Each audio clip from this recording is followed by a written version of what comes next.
Host Derek here, host of Talking with Famous People. He's been charged. Was he convicted? Oh, I don't know. I thought that would have been something. My bad. No. Today's topic is what is a pure relationship? Have you ever heard this expression before?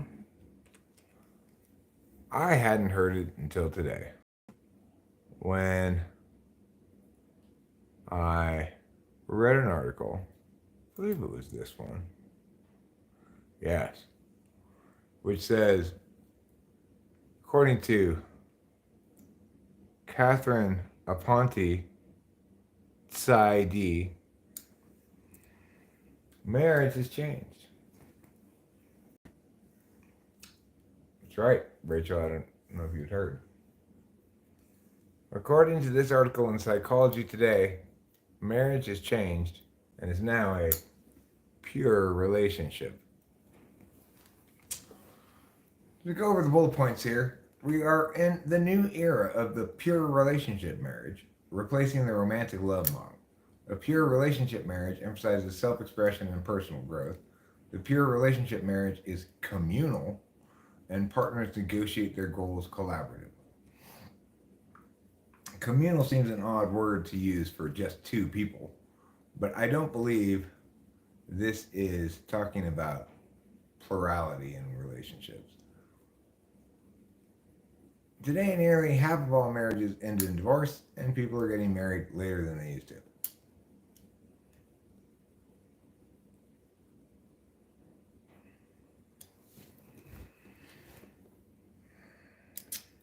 Sociologist Anthony Giddens theorizes that the romantic love model of marriage, which emphasizes relational permanence till death do us part and complementary gender roles, has been replaced by a new model of intimacy, which he calls the pure relationship. So, I thought today I'd start out by talking about this notion that emphasizing relational permanence is part of a deprecated romantic love model. So, I think as usual, there's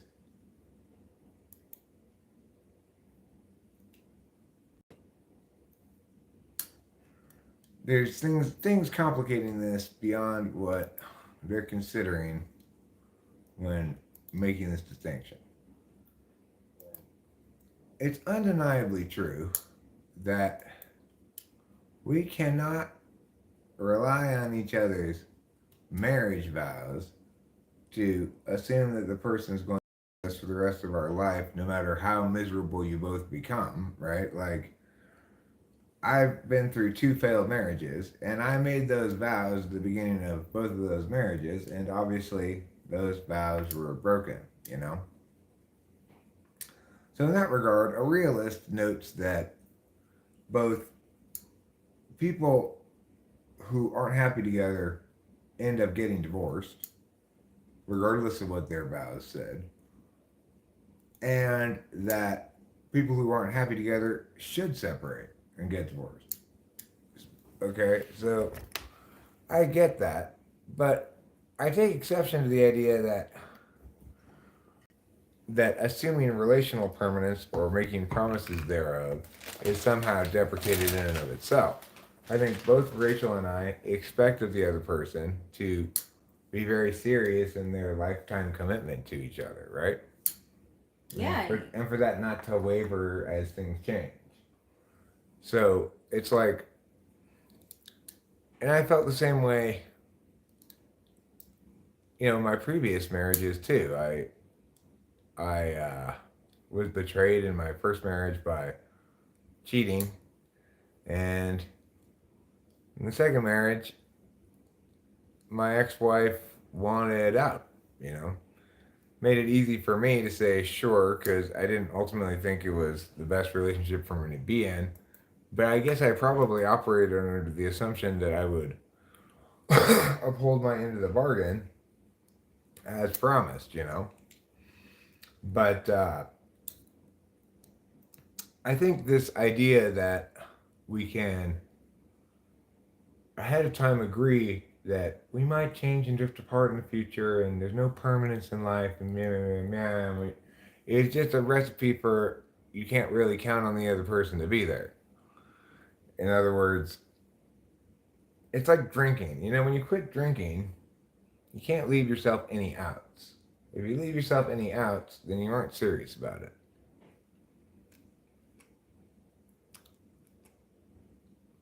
And the equivalent in relationships is you quit looking for other people or considering other possibilities. So this then says Professor Eli Finkel and his colleagues proposed that the major theories of intimate relationships address four fundamental questions. What is a relationship? What makes a relationship a marriage? How do marriages operate? What tendencies do people bring into their marriages? And how does the context affect marriages? To answer the first question, what is marriage? And this part, I think, is true. The marriage relationship is unique. The sum is greater than the parts. Partners become increasingly intertwined with one another, and the marriage has a trajectory. It is not that till death do us part trajectory as it used to be. It lasts if the partners find it works well for them. Well, that's an accurate description of reality, but I think that was a description of reality for as long as there's been divorce, and it's been at least sort of socially acceptable to get divorced. Um,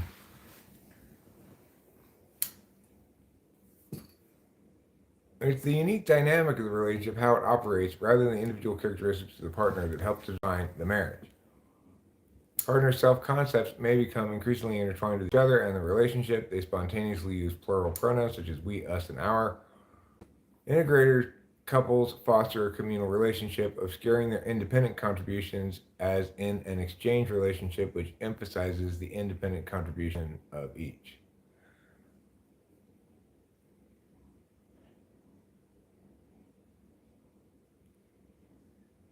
And in this regard, um, this article I think says some interesting things. It says here, psychologists in the 60s and 70s emphasized change in developmental stages such as bonding, differentiating, practicing, and rapprochement. More recently, psychologists see partners developing intimacy as they gradually, not in set program stages, increase the depth and breadth of their self disclosure to each other. And I guess that's as good a operationalized definition of intimacy as any is self disclosure. Yeah. Um, you opening yourself up to vulnerability. Meow.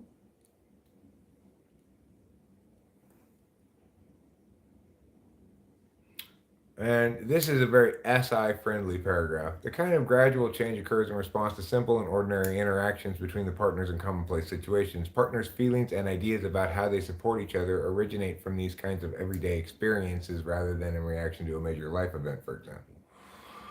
Or in coordination with like your astrological compatibility or stuff like that, right? Um,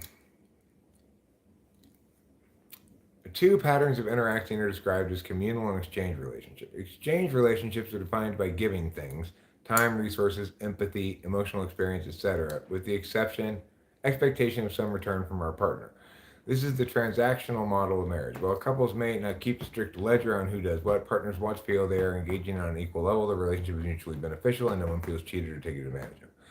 In communal relationships, giving to one another is because your partner wants or desires something, or you are concerned for his or her welfare. Such a relationship is founded on love and compassion in which each partner takes care of the other to the best of their ability. In a communal relationship, giving to your partner does not incur an obligation or debt that has to be repaid. I think we have that kind of relationship, right? Yeah. I think that's better personally, but that's maybe just be my frame projection.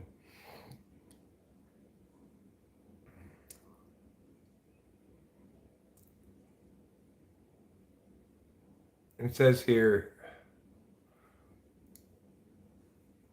people come into the two relationships with the desire to have an emotionally close relationship that helps foster a sense of personal security.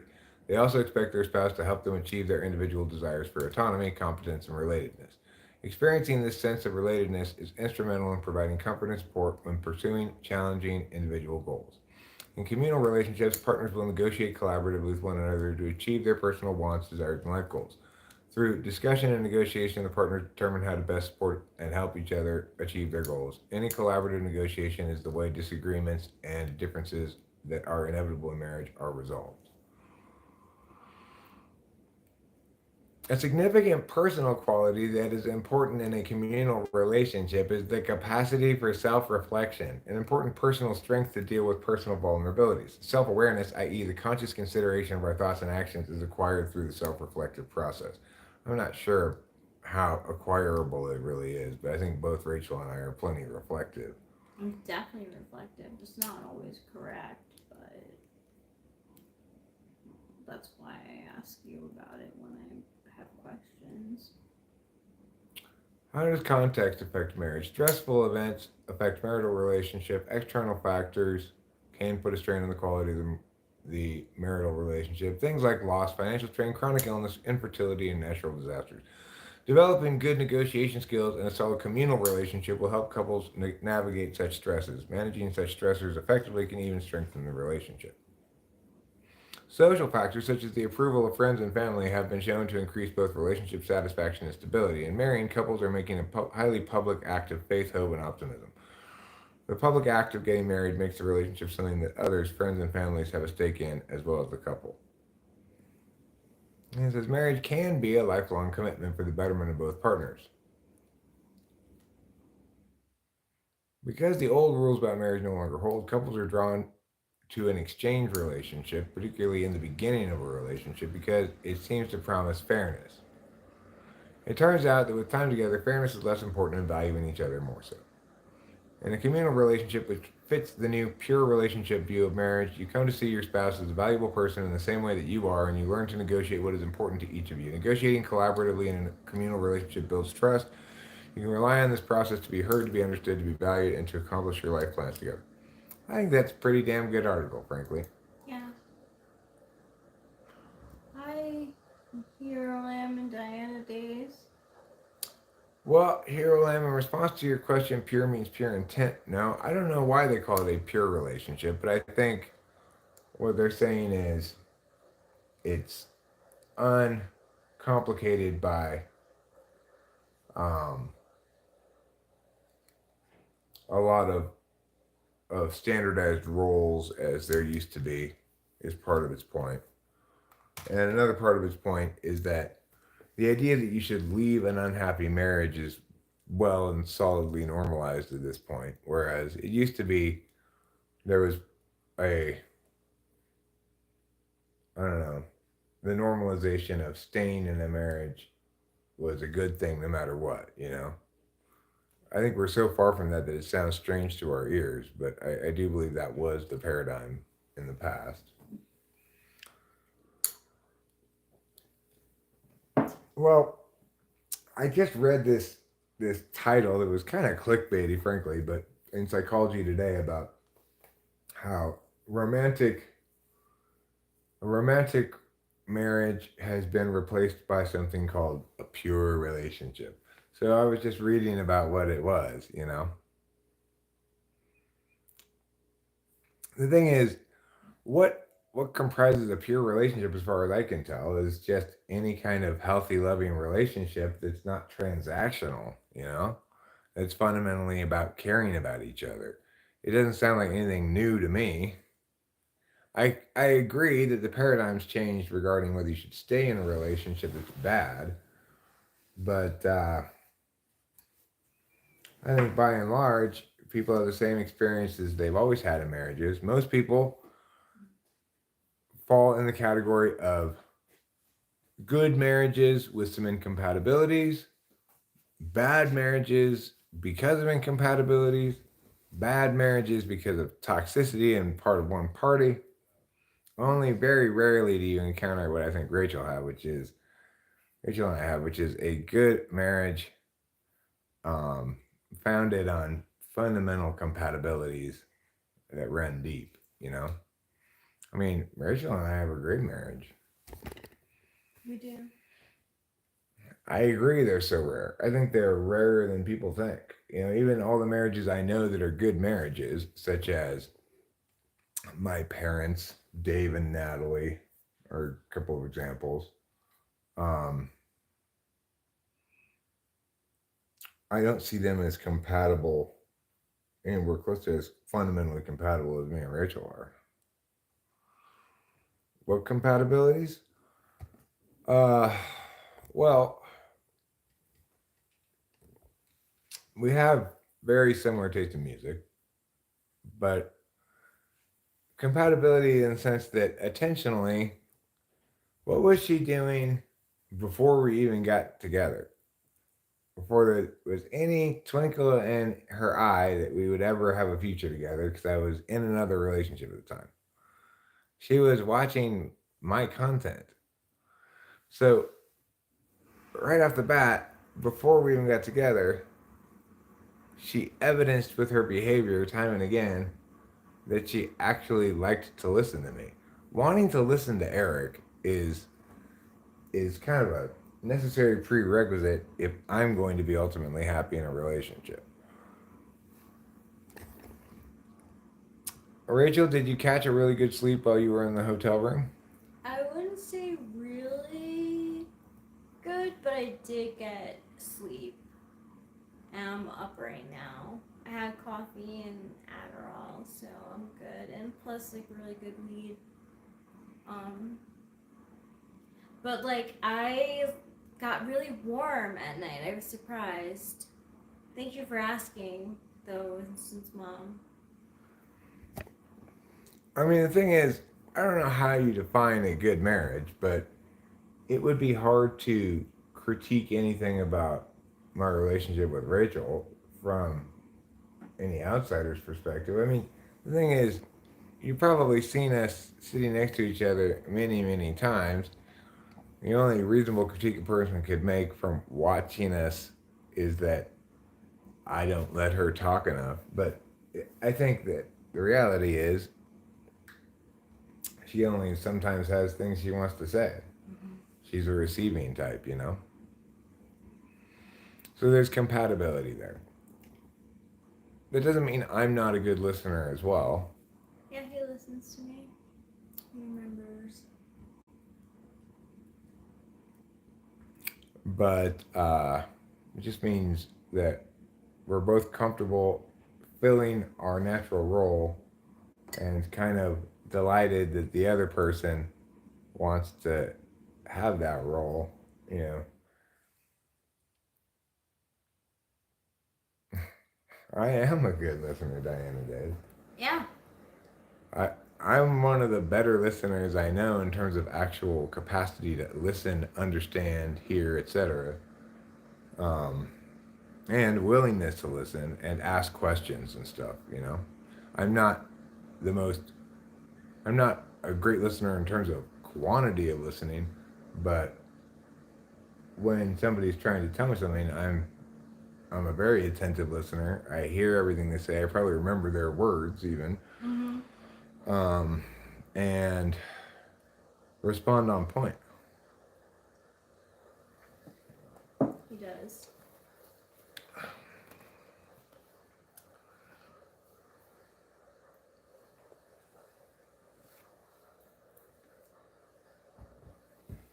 Of course, it depends what Rachel's talking about. Somewhat, if she's talking about like which kind of lipstick goes better or something, I might kind of tune that out, half tune that out. It's not really in my wheelhouse. I'm sure she half tunes out some of the stuff that I talk about that's very Eric focused, like um, I don't know. Some of the like, crypto stuff I've been talking about lately is probably easy enough to tune out.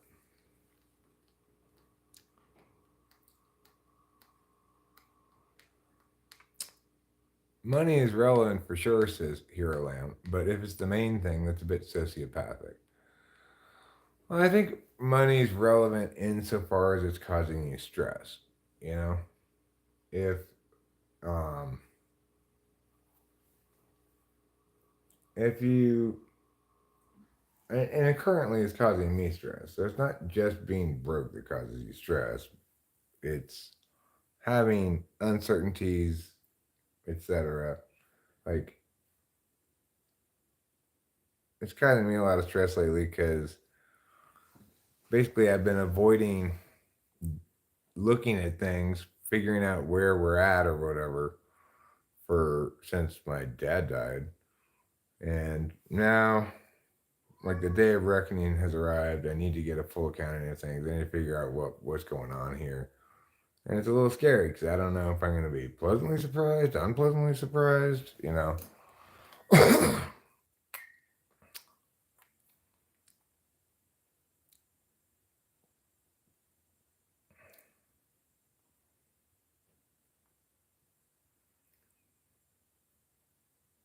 Well, what is argument is are we talking about? Because I've heard people say before you can't derive an ought from an is, but I can falsify that in one sentence. Murder is wicked, therefore one ought not do it. Yeah. You know, definitionally. What you're saying, the is statement can't have any reference to normative matters whatsoever. Well, how about this? That is a rights violation. That stabbing you just issued into that man is a rights violation. Well, that doesn't answer my question, Winston. Well, what exactly is the argument? Besides just you can't derive an ought from an is.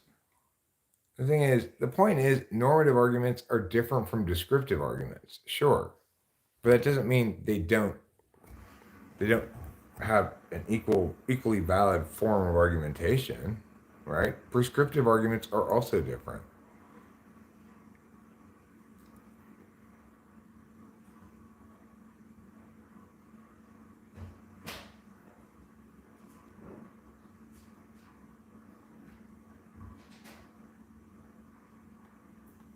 Well, okay, Hume's sort of right if we're talking about the fact that at the root of it all, there needs to be some axiomatic agreement about something that's fundamentally wicked and validates intuitive against our intuition as such, right? That's true. That we have to begin with an axiom, but you could also begin with a much more practical axiom like slavery is wrong, and derive all of negative rights from that, or ownership means mia, and derive all of negative rights from that. So, yeah, you can't. At some point, you have to affirm something at some axiomatic level as so because it is without having to establish it. Like slavery is wrong. Well, why is slavery wrong? Well, we could establish that with a good definition of ownership, but regardless, it would come back to the question of why is it morally wrong, not just prescriptively a bad idea, you know? And you have to start at some point and say it's axiomatically so because it's like appalling to the conscience, for example.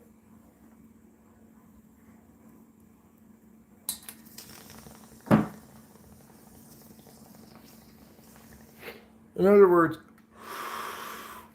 we have to agree that something can qualify as wicked or wrong, and that we agree that Mia is an example of such before we can do any normative reasoning.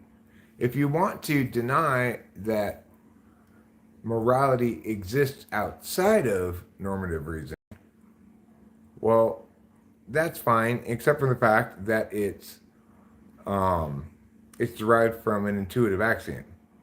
If you want to argue that morality is all just feelings, emotions, whatever, well, that's fine, except it's all the derivation the uh, from the axiom is rational. So in that regard, Hume's trying to be reductive there. He's trying to say this is exactly this one kind of thing when it's actually got essentially two phases to it, right? The derivation process is unrelated to the source of the axiom.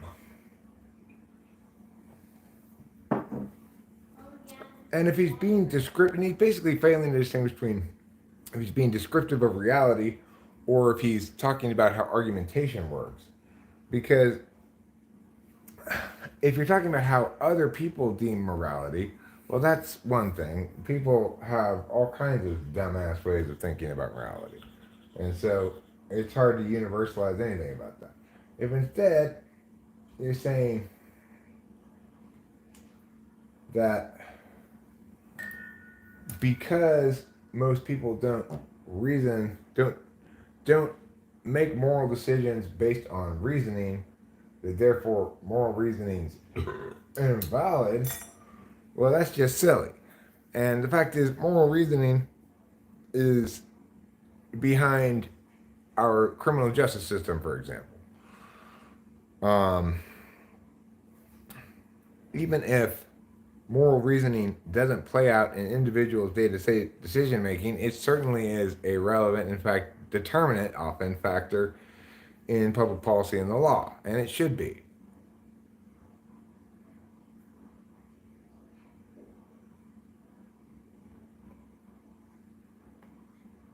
No, I mean, it's not overcomplicating stuff. It's just that things are as complicated as they need to be. Like Einstein said, make things as simple as possible and no simpler. If discarding nuance that's necessary for understanding in favor of simplicity that merely mimics understanding, it functions as understanding theater, is not a good thing. We are better off acknowledging that we don't understand things that are complicated than we are pretending to ourselves that we do understand a overly simplistic understanding of that that's often misleading or outright wrong.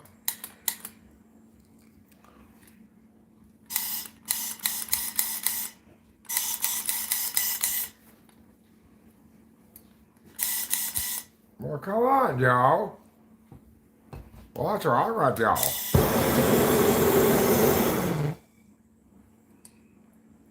All I needed was a talking to.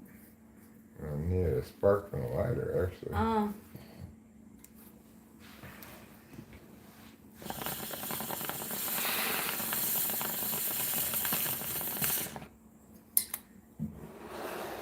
Well, look,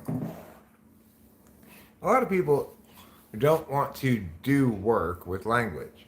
In fact, most people don't.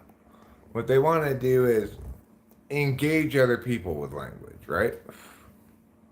Or express what they intuit with language, express what they feel with language. A variety of different things you can do with language. Accomplish outcomes, give commands, ask questions, garner information, etc. You can do a lot of different things with language.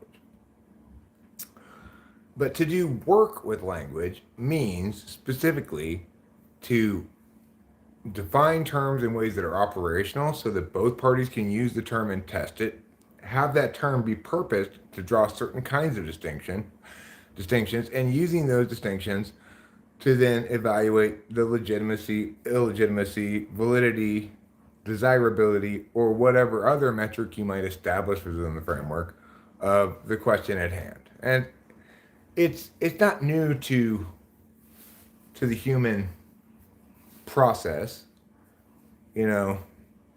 Rhetoricians and debaters, since competition debate began, have gradually built a large lexicon of terms to describe the various things that people can and do with language. Concurrently, it's constructed the way to properly do work, the scientific method of language, right, is debate. The way to properly do work. You can play at science. You can have Bunsen burners, meow, meow, meow, meow, meow. But if you aren't using the scientific method, you're just playing at science. You're not accomplishing anything. You aren't doing any science work, right? Same thing with using language. And of course, you could use a Bunsen burner to roast marshmallows. Then you're doing some kind of work. It's just not science work, right? Sure, you could use a beaker as a glass, mix cocktails in it, and drink from it. And sure, the glass would be doing some kind of work. It just wouldn't be science work, right? Same thing with language. We use language to do all kinds of work, but when we want it to do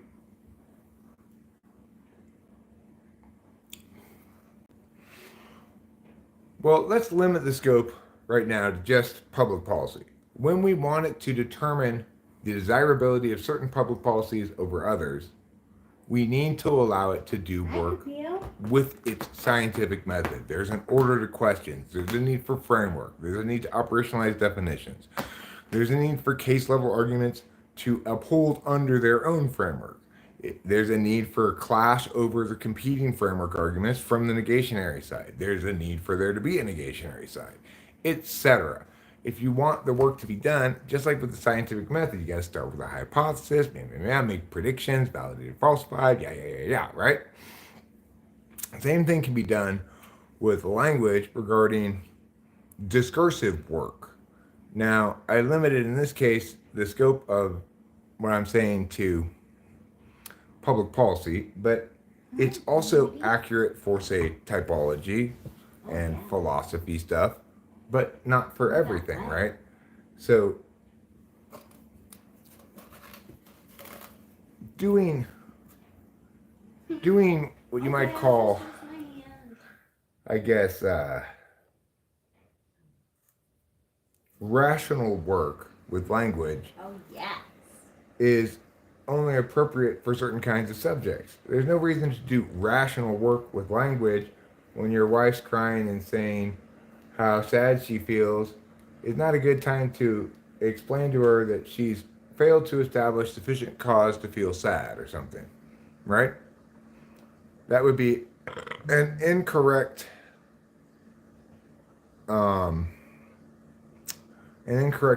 occasion to use a rational kind of work language. So debate can be used to close down truth. Well, so when I say debate, it's so that we have a clear frame of reference to understand it.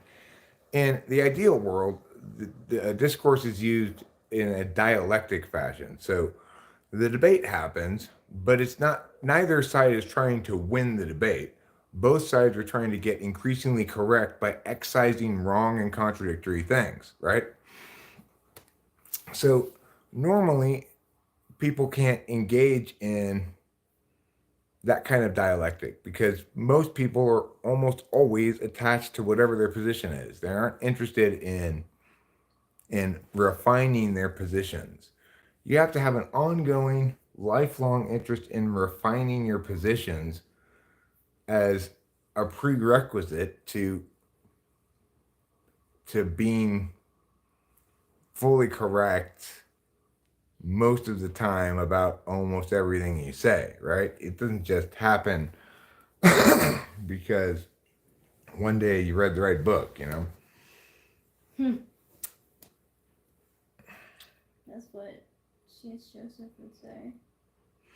Regardless, the appropriate jurisdictional areas for discursive work to excise wrong statements in sets of words, inclinations, metaphors, identify metaphors as such, excise them from the process, etc.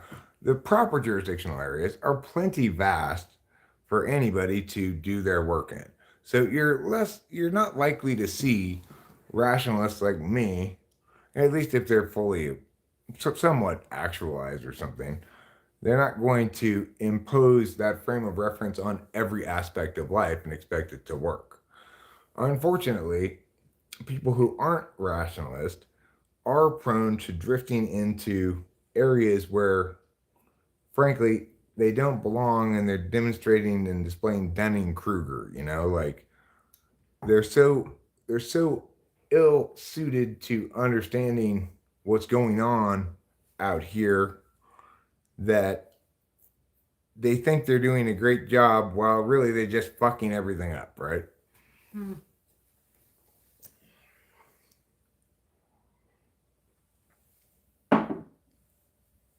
Well,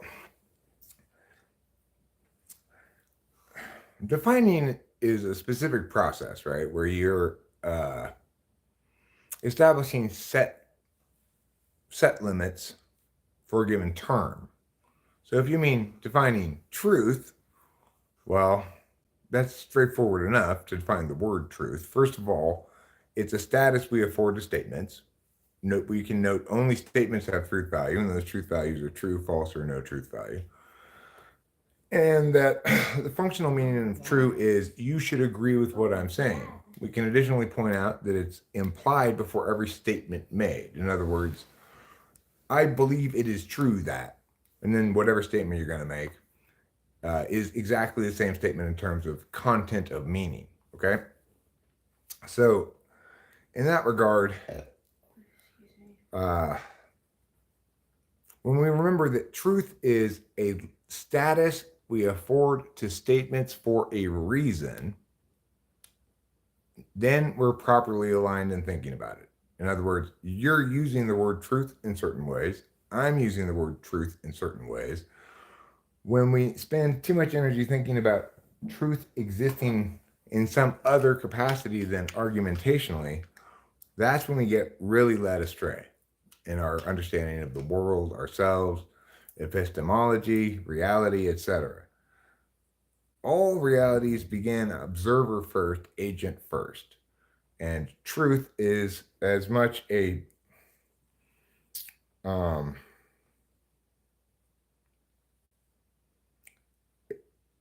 it's as much a part of human behavior as everything else.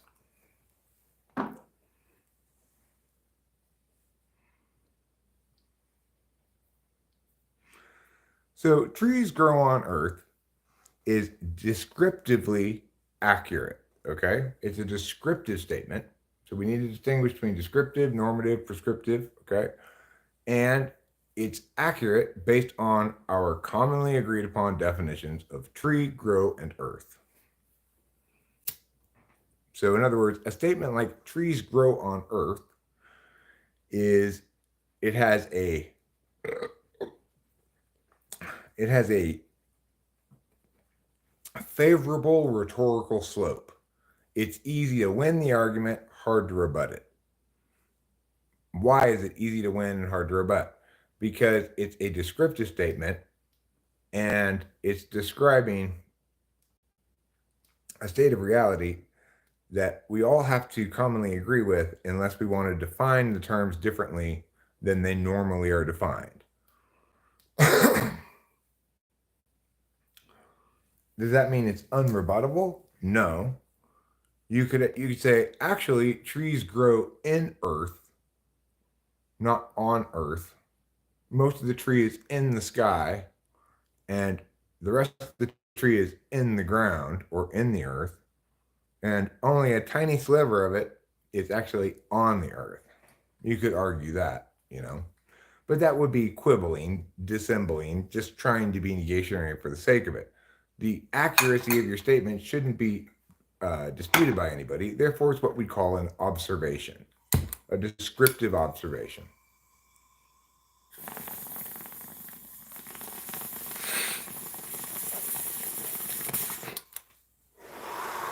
You say you afford it the status of truth. I too afford it the status of truth. Therefore, we agree on the statement, and no further discussion needs to happen about it.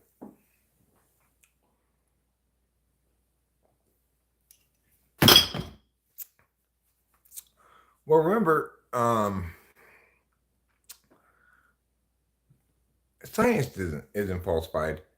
Explanations, theories, hypotheses, whatever you want to call them, which are to say statements about the world, get falsified if they're proper kinds of statements, they make predictions predicated on certain conditions. And then when you do those tests, if in fact the predictions come true, then it validates the theory or set of ideas or explanation. And if they don't, then it falsifies. So theories must be falsifiable, but that doesn't mean that they are all falsified, right? So being falsifiable is not the same thing as being falsified. Like certain theories, such as relativity, can't be falsified at this point because it's been so thoroughly validated.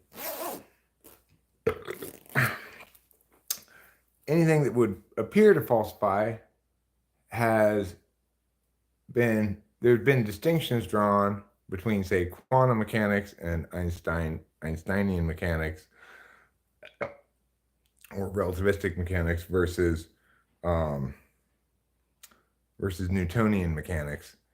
Those areas seem to accurately describe within their frame, right? And not accurately describe outside their frame. They've been fully validated within their frame. And because their frame is finite and establishes what those validation protocols are, it's easy enough to say true or valid. Now, the other thing about validity is operant on the assumption that the premises are true if it's going to attain soundness. So we're back to the issue of truth, which is to say, it's predicated on the assumption that the premises are true. It means it's predicated on the assumptions that we should agree with the information conveyed or statement made by the statement in question, right? When we remember that it always comes back to individuals and it's never something out there, then we're on our way to correct understanding.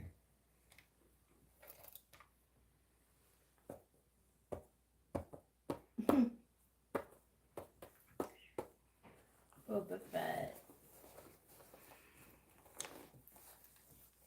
Got your addies, nice. Got your addies, nice.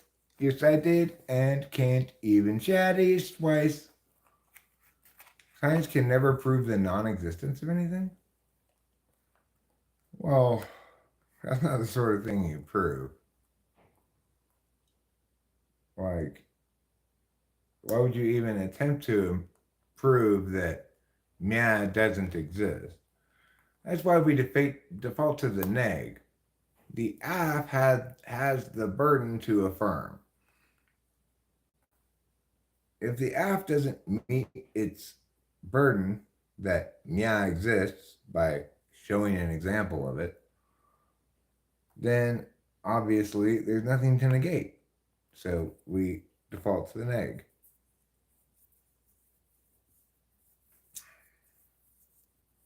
Being unable to prove the non-existence of something does not establish the existence of it, obviously. So it's kind of irrelevant since we default to the neg.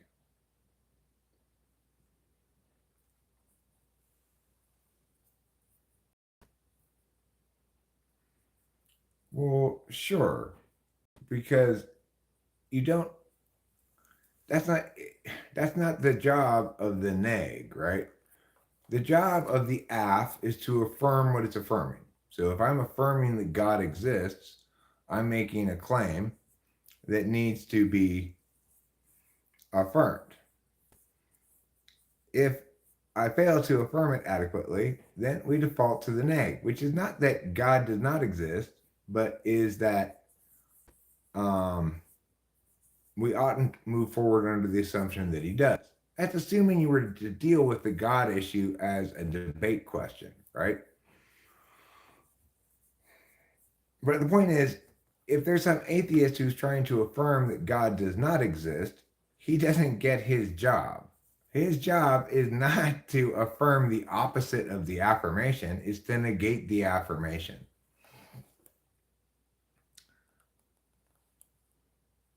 Which is to say, it doesn't matter whether God exists or not. You failed to establish adequately that he does, so we default to assuming he doesn't. If we're treating this like a regular debate, you know, I don't have to do any work to disprove God to win that argument. I just have to point out the app fails to meet its burden. And I shouldn't attempt to do any such work because that's silly.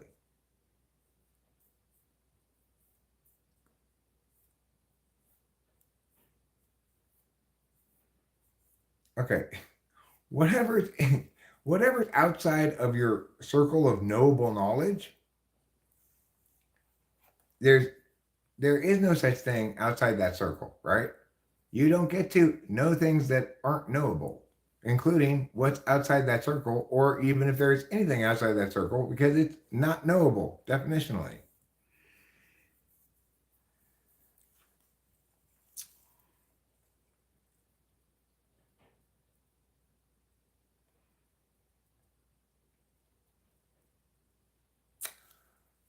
Merry Xmas, Fly Guy, and a very happy Christmas, plus a joyous Christmas. And for our Jewish friends out there, Merry Christmas! I'm just kidding. I'm not a Christmas Nazi. So you want to hear a stereotype about Jewish people during Christmas? Sure.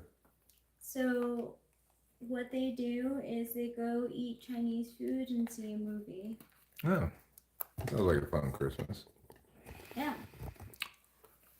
Apparently, it is not just I, Eric, who's been talking about the quantity of birds one gets on the 12 days of Christmas. Rachel says it's been trending. It's been trending. I assure you, I didn't read anything about it. I just started thinking about it. I was like, why are there so many birds?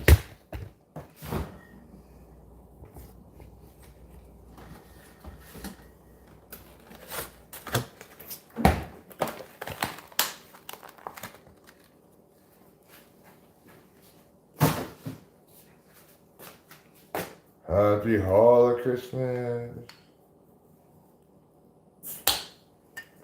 Happy Holiday Christmas. A beautiful year. We're drinking this beer. Walking in a Christmas wonderland. You can eat some Christmas with your Christmas. And we'll pretend that it is Christmas brown. You'll say, are you married? We'll say, no, man. But you can do the job when you're in town. Ha-cha-cha-cha.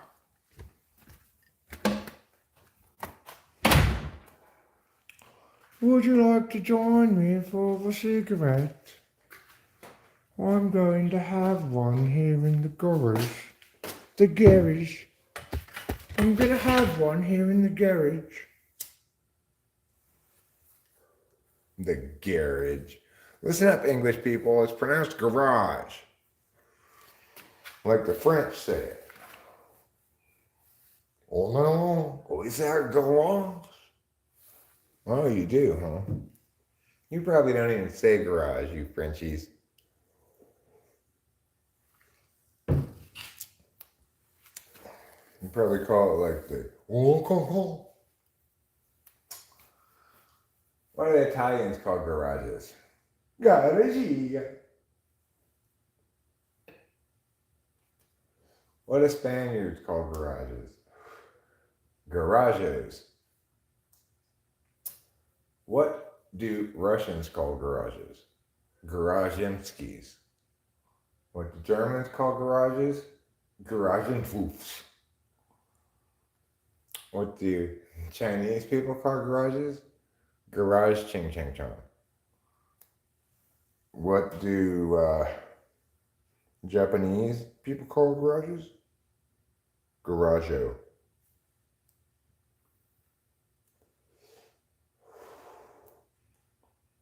Gara ujo.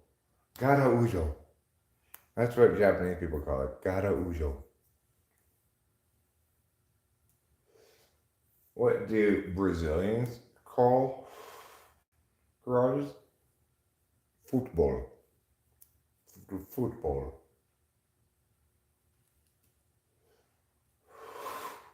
What do the Falkland Islands call garages?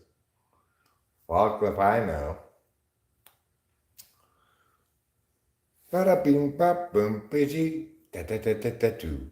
There's some improvised stand-up comedy for you about different countries and their funny ways.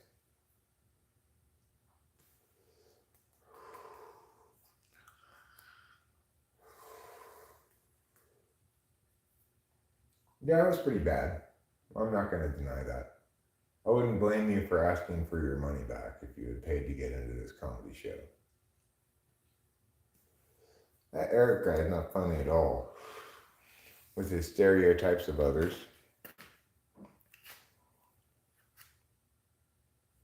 Is it offensive when other people from other countries make fun of American accents? Does that count as offensive too? Like some Japanese person going, I big gun having American in his best American accent. Is that offensive too?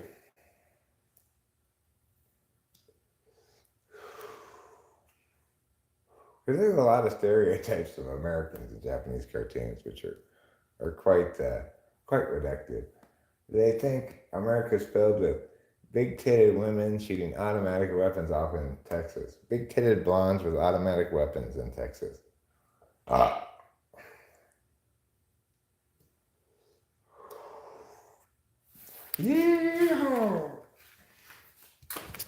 It's like, come on, Japan. We aren't all Texans. Ruben is. He probably is. Spends half his day surrounded by big-titted blondes shooting automatic weapons. But I rarely, if ever, see it.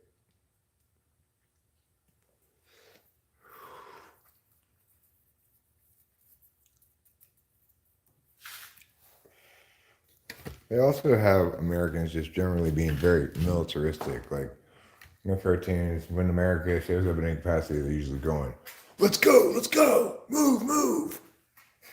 Army men. You gotta watch out for these ninja. They'll kill you as soon as they see you. And it's also kind of stilted sounding English when they talk in English and they have Japanese subtitles over it. It's clearly done by a Japanese voice actor. Like, we are too ethnocentric to hire an American to sound like an American. Thanks, Japan. Thanks for hating us so much. Yes, we dropped nuclear bombs on you. Get over it already. Like, will they ever get over that?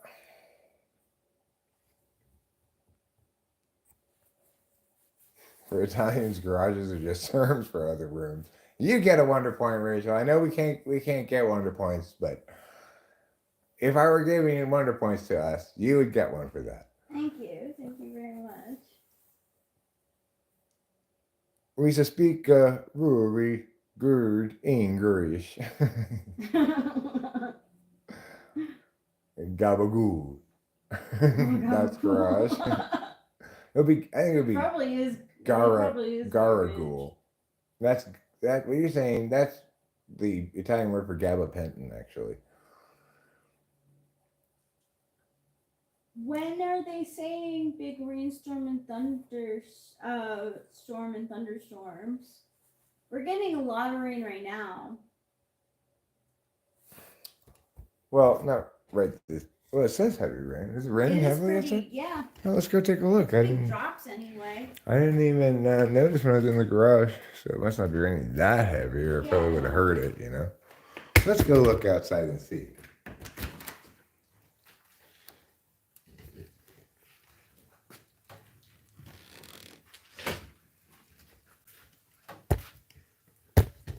It's raining, but I wouldn't call this heavy rain. You can see the mist upon the hills. Keep your eye out for Sasquatches. I bet there's one back there somewhere. What's this? Oh my God. Look at this bright-eyed dog thing. What is that? I'm talking about that right there. What is that? Oh my God. Is that a miggity meow? What is that walking back there? Across the hillside. Is it a meow? Keep your eyes out for Sasquatches. This is perfect Sasquatch weather. They love coming out in the rain like this. This is the only time they get a bath, you know. Because they're a bunch of filthy apes. They call themselves Sasquatches. I call them filthy apes.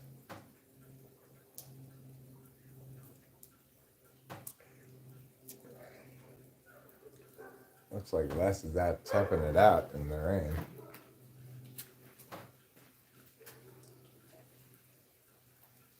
No, it's not Les. It's some lady being tough walking in the rain. Not my style. I need to put on a raincoat, some boots, lots of different things to go walking in the rain. But I'm glad I brought in the trash cans already. It's all cold and burry outside. Like a Burberry. I don't know if you've heard of this, but I saw this lady at the hotel who had a purse on. And it said Burberry, Burberry. I'm like, that name sounds familiar, but I have no idea where I've heard it before. I think I must have heard it as a brand or something before, you know, but wasn't sure which to make of it, because it sounded, my first thought was it sounds like a frozen yogurt place.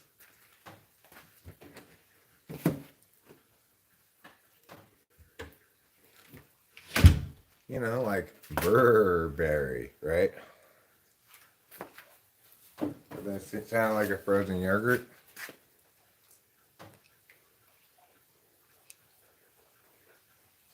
But if it's a frozen yogurt, this lady didn't seem like the kind of lady who would just be using a frozen yogurt bag as a purse.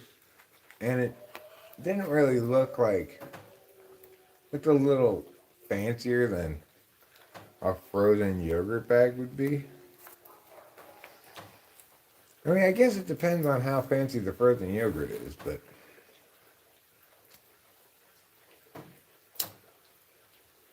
anybody want to comment on what Burberry is? Is it a frozen yogurt? Is it an unfrozen yogurt? Does it have anything to do with either burrs or berries?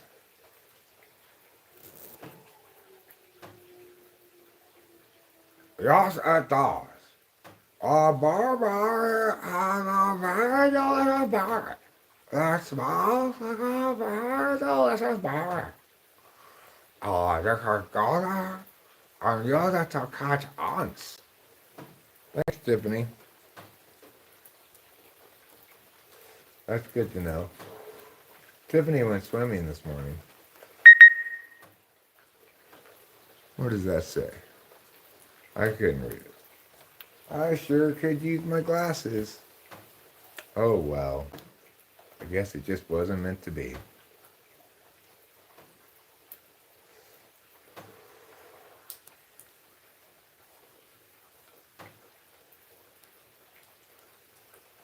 Burberry's a fashion brand from England, huh? Pinkberry is the yogurt place. So, anyway, not a frozen yogurt bag.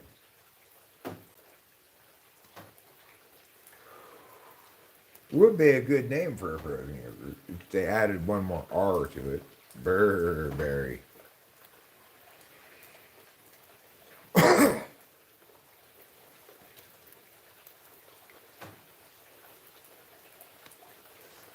come down pretty good. Seems like we got a lot of rain while we were gone, too.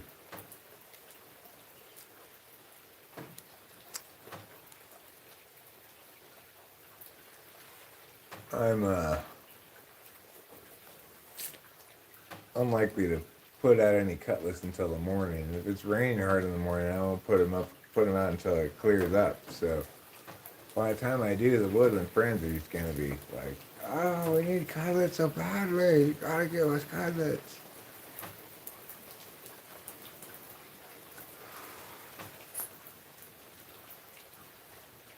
And I'll say, "Don't worry, woodland friends. I'll give you cutlets." And then I give them cutlets.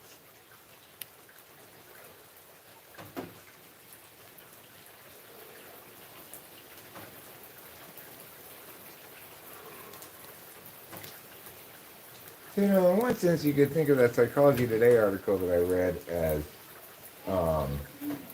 as biased in favor of SX Enneagram sexual instincts.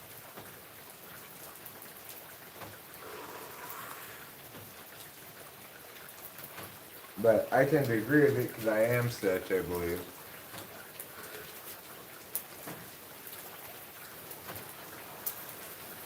But, you know, I don't put too much weight into it, Enneagram, ultimately. I'm not sure. I think it's fine enough for just a descriptive taxonomy, but I don't think it's necessarily comprehensive, and I'm not sure why. Like, except that it sort of intuitively resonates, it doesn't have any real validation to it. I'm gonna mute. I'm mute.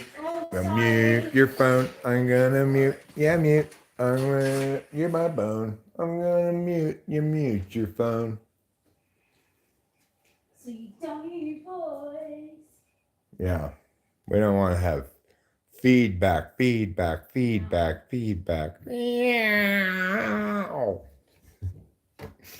feedback sounds like. Well,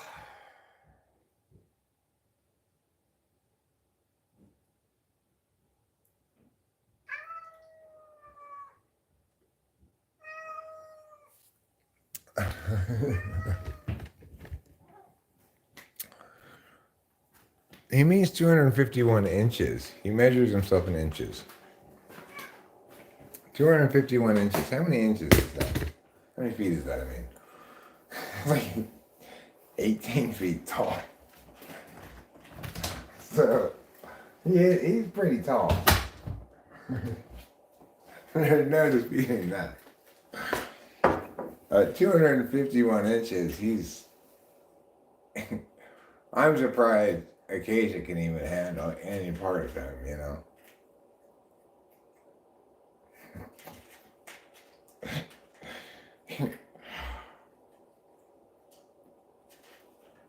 Boy, that would be quite a lot of cock to have to carry around with you. 251 inches of dick in my butt huggers. It would really fill him out, you know?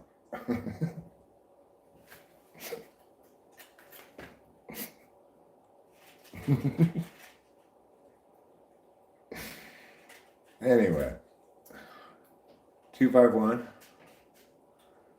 Yeah, that's my inclination, but I don't know you well enough yet to feel confident about that. I think I probably asked you those questions. You probably answered them, but like, it's hard to tell a 6 from a 5. They both aren't displaying their relationship with fear.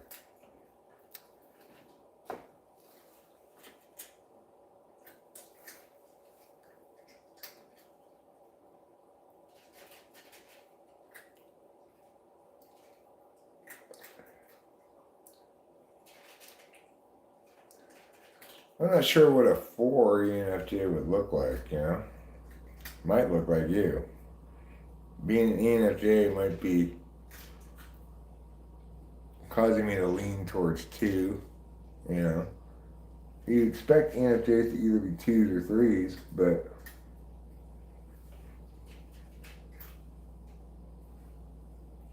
I don't see a lot of 3 in you.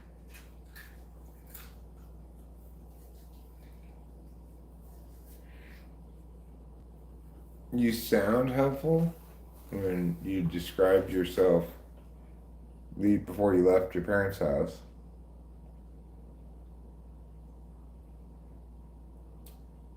You didn't seem not helpful. You helped me with taking the trash out. I'm sure you helped with a couple of other things that I'm not quite remembering. But, I don't know. What do I look like? An expert help analyst? I'm not. Okay. I'm just an amateur help analyst at best. I'm an amateur help analyst. I mean, I didn't expect you to be helpful.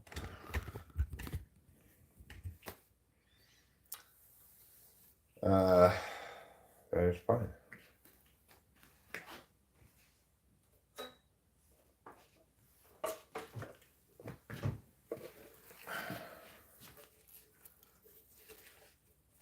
So, do you have any kind of time frame for when you guys might come, and or if you're gonna come, and how long you're going to stay? Because I have encouraged you guys to stay for 2 weeks.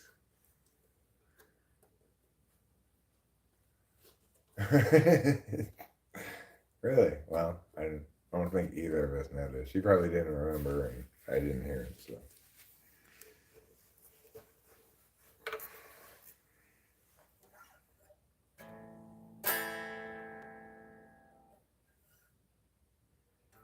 It's not too soon for me or Rachel. But if it's too soon for you, that's fine.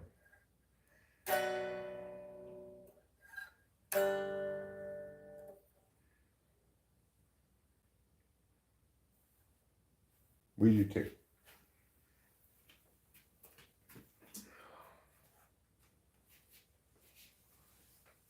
I've got to look something up on the interwebs. So just give me a second, you crazy kooks, you.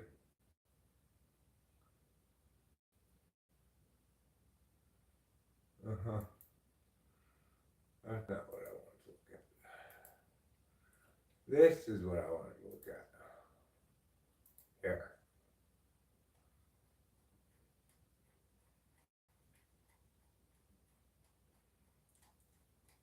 I think I'll try to play this slow,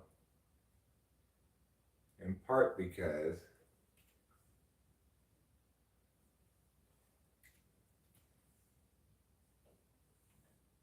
I don't know how to play it that well.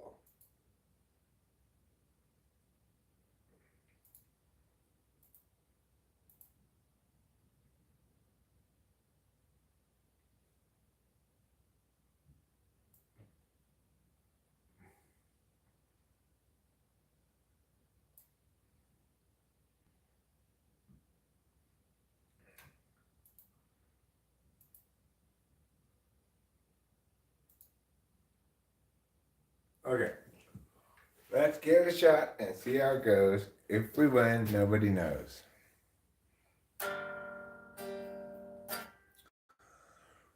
Twas 100,000 million years ago.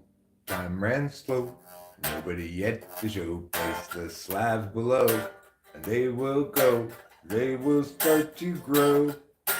More years ensue, and tears gnashing through. Oh, holy slabs come into view. Unchangingly true, eternally new. But when the slip up is in charge today, options at large show other ways. Take a chance now, just once to check, but don't get caught standing on deck. The sub presents a fork It's not easy stopping short, too far along to turn around. To turn around, perhaps the better course was headed ever north. Now there's a fitter force, enemy ground, enemy ground. It was 100,000 million years ago. Time ran slow. Nobody at the show. Place the slabs below. Let them go. They will start to grow. More years ensue and tears gnashing through. Oh, holy slabs coming to view. Unchangingly true. Eternally new. But when the slope appears in charge today, options at large show other ways, other way. Chance now, once quick to check, but don't get caught standing on deck, standing on deck. The slope presents a fork.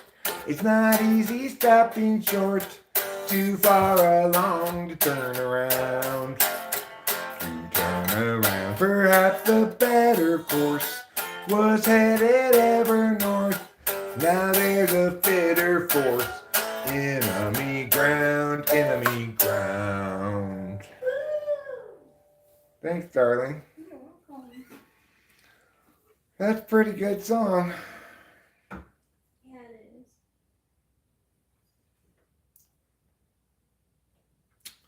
Pretty good. Well,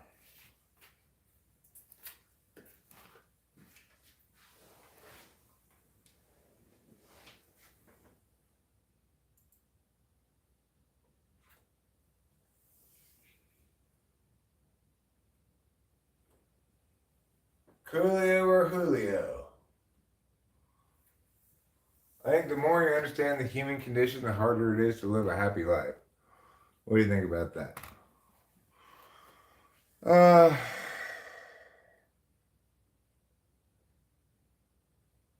I think the more you're focused on the darker parts of the human condition, the less happy you are. Whether it's because circumstances compel you to focus on the uglier parts of humanity, in other words, you're being subjected to some ugliness, either because of other people or because of difficult circumstances or whatever, or because you're focused on pursuing that side of things. Like, that's the kind of media you choose to consume, right? A bunch of Dateline 2020 murder investigations and or articles about how the world's in a death spiral, etc. You know, if you're immersing yourself in that, then that's another form of impact on you, because there's plenty of negative things out there to read. I generally don't pay much attention to global stuff right now. Kind of insular in my focus.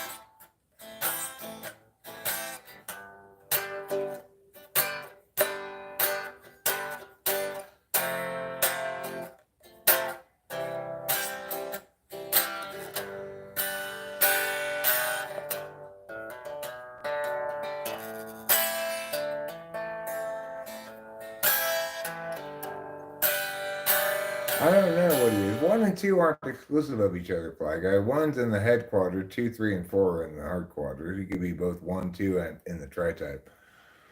I deal with tri-types. I don't deal with wings. So that's just me. If you like wings, go ahead and use them. I don't understand what distinction exactly you're making.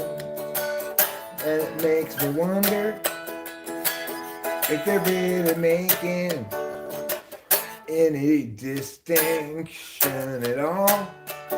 At all, at all, at all. At all, at all, at all. Probably not. I don't think so. Probably not. Probably not. I don't think so.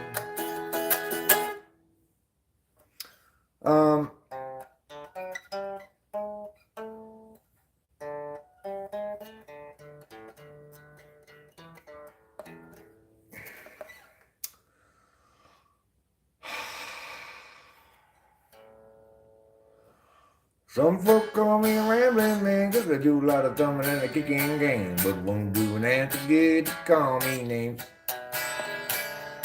My daddy wasn't really Woodrow, I wasn't born and raised in no ghetto, just a right boy looking forward to do my thing. I'm gonna find me a wealthy woman in a line of work that don't take no diploma, 'cause I ain't got much to lose in life to gain. You might call me a good time fella, but I ain't no black and I ain't no yellow, just a white boy looking for a place to do my thing. I don't want no handout living, don't want any part of anything they giving. I'm proud and white and got a song to sing. Well, I said a few things and I'll admit it. If you want to get ahead, you gotta hump and get it. Just a white boy looking for a place to do my thing.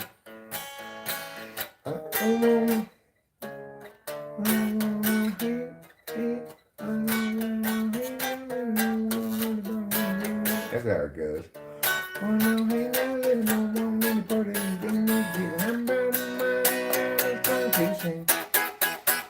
Well, I said a few things and I'll admit it. If you want to get ahead, you gotta hump and get it. Just a white boy looking for a place to do my thing.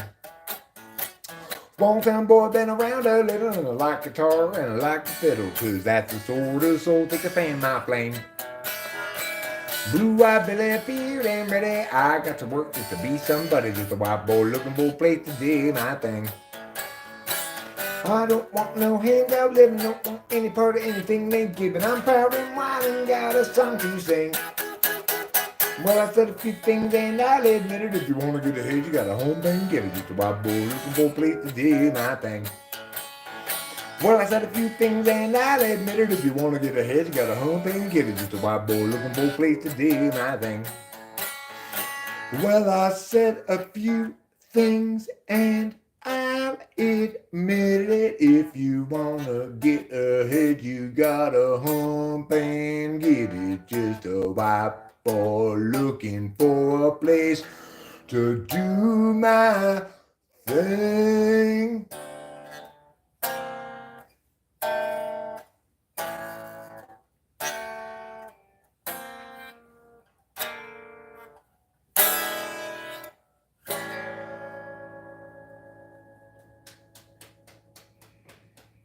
I could busk with Sasquatch.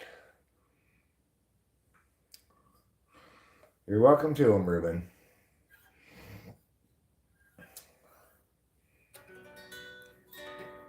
Rachel, would you like to sing Cloudy Day with me? If you don't want to, that's fine too. Not right now. That's totally fine. It's a very cloudy day in Los Angeles, and today we run out of time. Struggles past, troubles still to come. The day is nearly done. Will someone buy us some more time?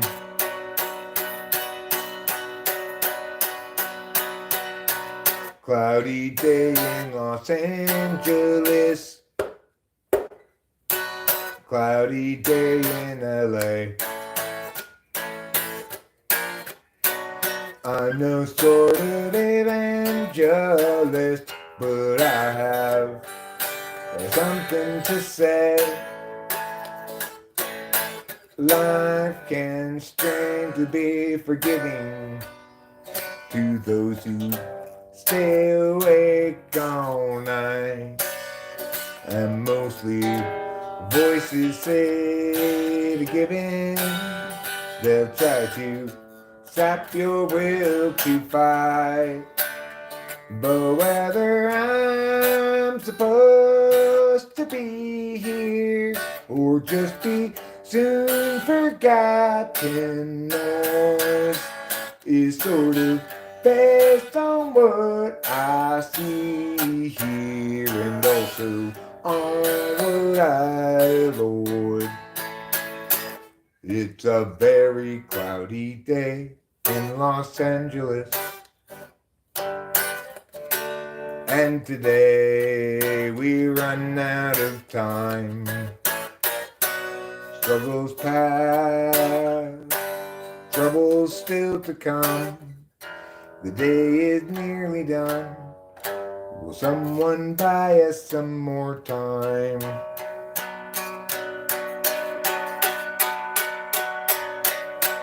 Cloudy day in Los Angeles. Cloudy day in LA.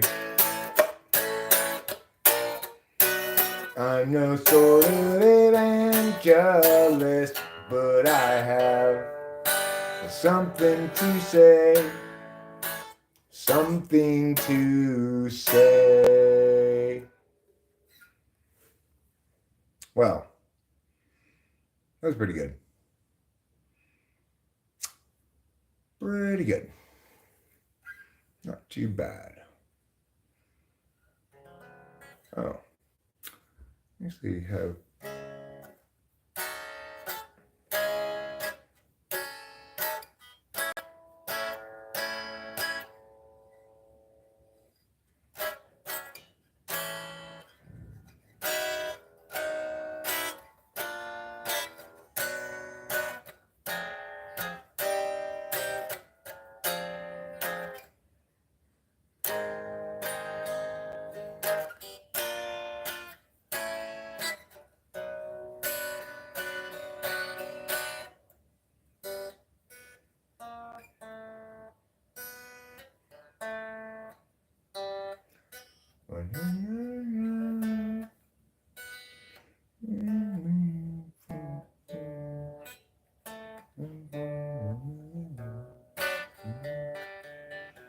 okay, I remember it. Here we go. It's the second night when you start to feel strange and you're wondering if the range is on. Sending sparks to soar in the kitchen sky,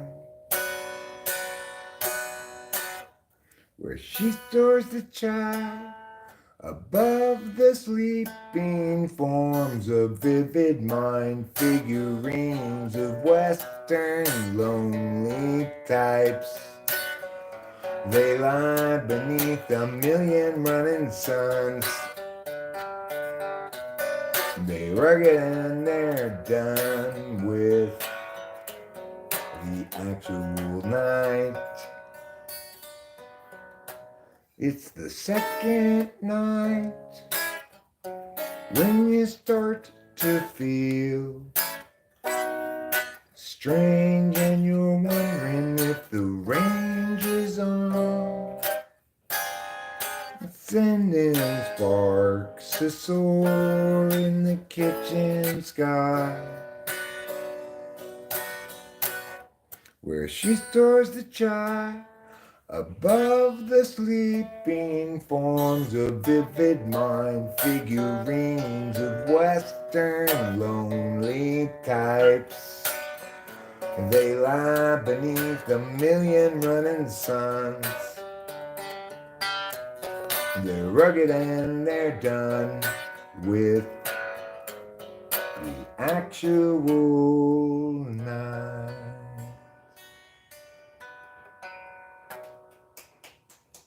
So I figured out how to play that, you know? That's called Second Night. Thank you, Conan. Yeah, I used to play it finger picked all the way through, but I'm playing it with chords there, you know? It's got a really interesting chord progression. It's strange, you know? It starts with this chord. It starts with this chord. C sharp minor. It's the second night when you start.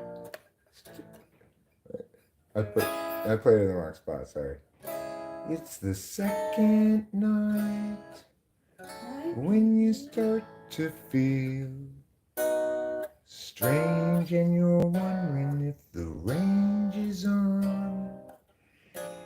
Sending sparks to soar in the kitchen sky. Yes. Oh, yes. Oh, still wet. Learn figurines of Western lonely types. They lie beneath a million running suns. They're rugged and they're done with the actual line.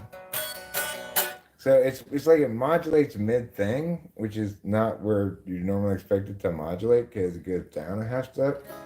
Starts here, and then after the B minor, it returns to here instead, a half step down, which is odd, you know. And I'm glad I remember it. I used to play it, and I forgot it for a long time, and now I remember it. That? That's my song. Oh, it's beautiful. Oh, thank you. You're welcome. I wrote it with my emotional heart. Oh, that's so beautiful. That's the most beautiful part of my heart. Is the emotion part. Alright, let's see. I'm going to play something else from over here now. Let me get my mouse. Here it is. I found it. Wow, what a time. Okay. I'm going to play Wonderful, Wonderful Kitty now. A song that I wrote for Capillo. Wonderful, wonderful kitty, having wonderful times. Always cleaning yourself, making sure you've got clean lines. Wonderful, wonderful kitty, such a fabulous old friend. And now it's wonderful kitty petting time again. Just let me pet you. Don't walk away. It's petting time. And a wonderful, wonderful kitty, having wonderful times. Always cleaning yourself, making sure you got clean lines. But your wonderful kitty is a fabulousness I've never encountered before. And I know that I want to pet my kitty some more. Just let me pet you. Don't walk away. It's petting time. Hooray! That song is called Wonderful, Wonderful Kitty. And it's about my wonderful kitty, Capillo. Yes, Capillo, it's about you. There she is, right on cue. That's the very wonderful kitty that song is about.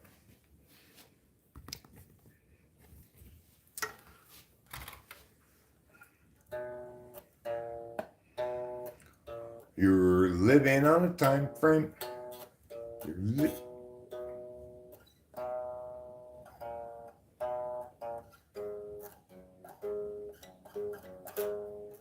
You're living on a time frame I will never know.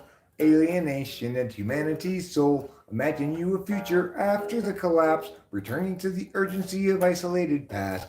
Picturing community free of metaphysics. You're hunting buffalo while you're picking red delicious. Knowledge of the seasons, wisdoms of old. Fires blazing in the night to keep away the cold. Hostility is kept at bay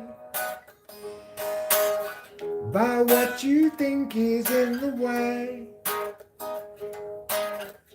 of life as children of the land with an agave weatherman.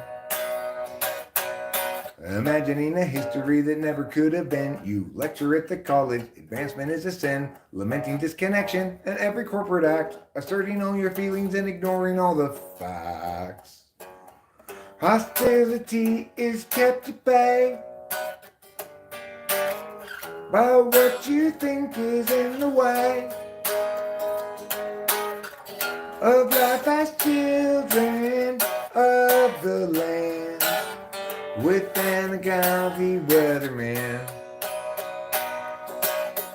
You find modernity just so banal. Wish you had been born any time but now. And your experience won't run afoul of exceptions that you allow.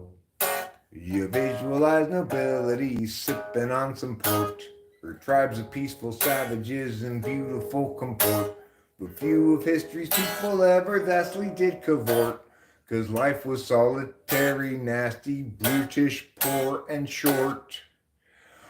Hostility is kept at bay by what you think is in the way of life as children of the land with an agave weatherman. With an agave weatherman. Thanks. Thank you. That was reasonably well executed.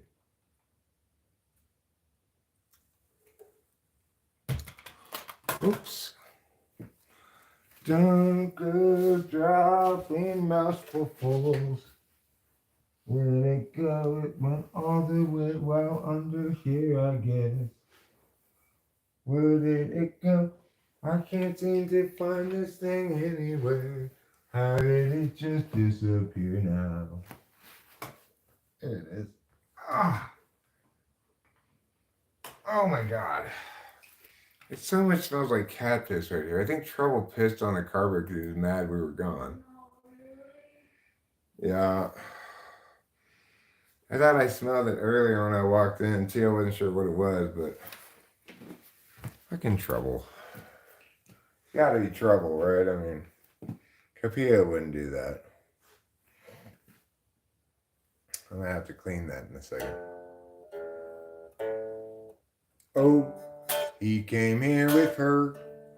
And what's the big problem that you can't endure?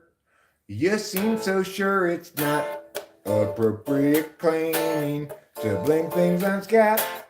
Despite getting caught, he's got you refraining for him, straining for him, going to the gym to make yourself good enough again.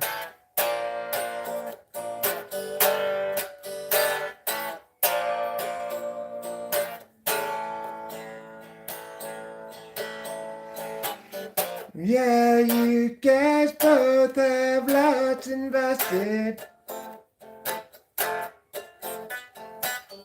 But that's not a reason to stay around. And through the years, you've both been tested. It's time to move up. Find higher ground.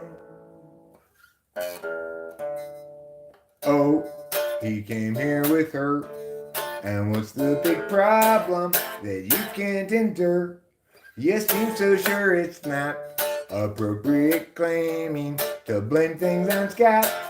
Despite getting caught, he's got you refraining for him. String out, fuck. I totally fucked that song up. Well, sometimes that's life in the big city. called a train wreck, ladies and gentlemen. Occasionally it happens when you're playing live in front of people. It's generally considered the worst possible disaster. You know what? I'm not going to be manhandled by those narratives. Okay? I don't operate like that. You know why? Because we only have 30,000 days. 30,000 days. Too many expectations. Not even worth a damn. 30,000 nights to sleep off the intoxication. Otherwise, you won't escape the plan. I've wasted half my days trying another's ways. Who can tell me my priorities? Is there anybody who knows the key? Because I'm tired of doing it wrong. I want correction and have all along. Wait until I know. Or is that just hesitation? Clarity is no good once your chance is gone. What I need to show is it so below my station. I'm tired of doing it wrong. I've wasted half my days trying another's ways. Who can tell me my priorities? Is there anybody knows the key? Because I think I'm doing this wrong. Yeah, I think I'm doing this wrong. 'Cause I think I'm doing this wrong. Doing this wrong.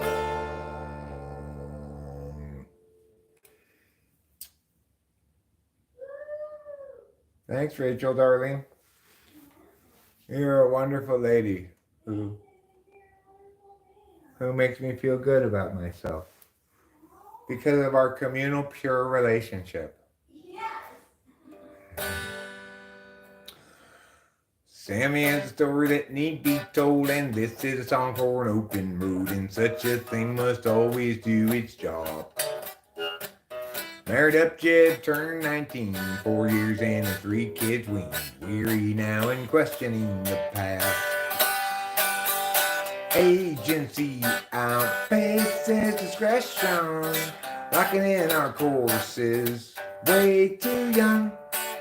The urgency conferred is really just depression, making sure those underneath them always run.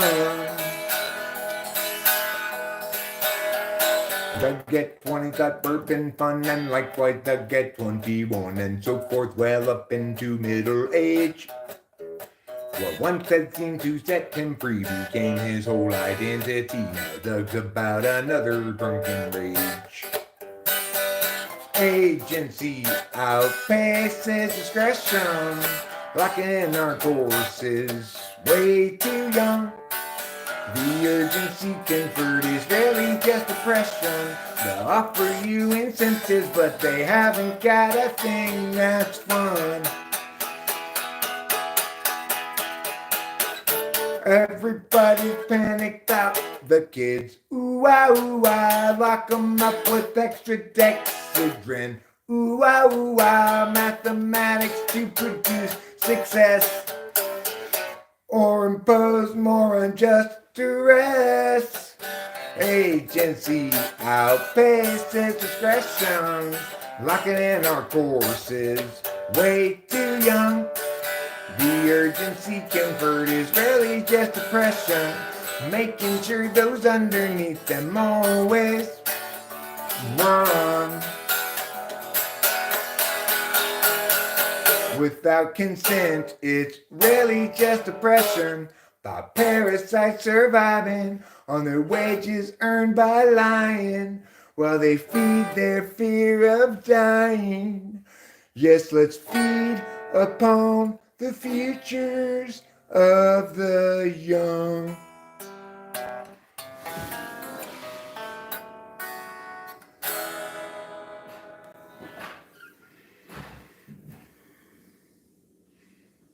That's a pretty good place to stop.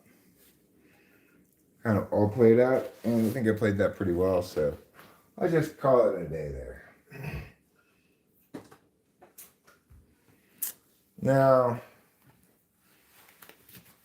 the next order of business is to go outside, smoke a cigarette, look at the chat with my glasses on, and then maybe, feel like it, something else. Goodbye. Goodbye, Ruben. Have a good evening. Don't forget to eat plenty of cheese. CJ wasn't banned for supporting Trump. I'm sure. Oz F.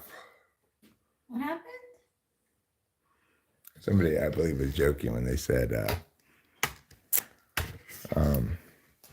CJ O'Connell was banned for supporting Trump.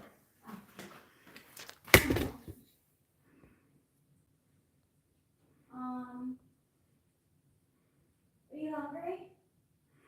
Yeah, but I got another one of those soft tacos in there. So, okay, there's one more for each of us. Yeah. Goodbye. Good night, Cone Man. What? I'm talking to the chat. Oh, I thought you said goodbye. I did, to Cone Man. Oh. No, Cone Man said, good night, I'm going to bed. I said, goodbye, good night. You know? Yeah. It was that simple. Right now, what we're doing is going outside to smoke a cigarette. It's coming down pretty good. I'm liking the sound of this rain. It's sounding like substantial rain, you know?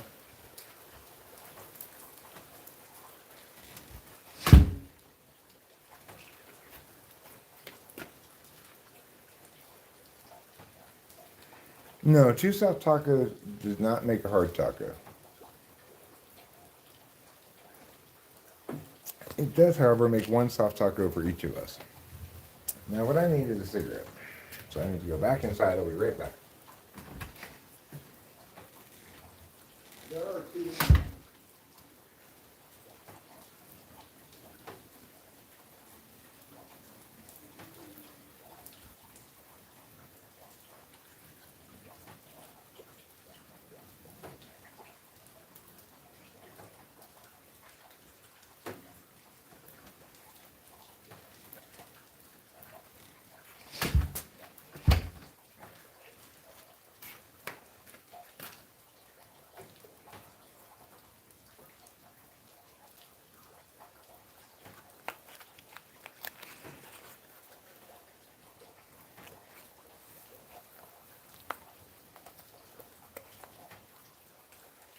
No, I don't get my cigarettes from inside the kitty litter. Occasionally I'll put them out in the kitty litter. And then throw them away. I don't save those butts. I don't know if it's like... But now if you look closely, yeah, I am smoking kitty litter. Okay, Ruben, I thought we said you weren't going to tell anybody about that. I shared that with you in confidence. I don't want to start a new TikTok trend to be responsible for some kid dying, copying me, you know. I'm tough. I can handle smoking kitty litter. Who knows about other people?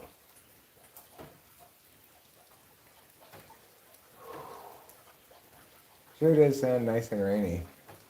It sure is nice to have an outside spot like this to stand without getting wet, without being crammed under like the doorstep awning or whatever. I like it. It's not something you think about a lot, but it's great for when it rains or snows. Not that I ever really go over there. I mostly just stay right here. I don't take advantage of the space very much. I don't walk back and forth, pacing, exploring the walkway or anything. But it's nice to not feel confined in one space.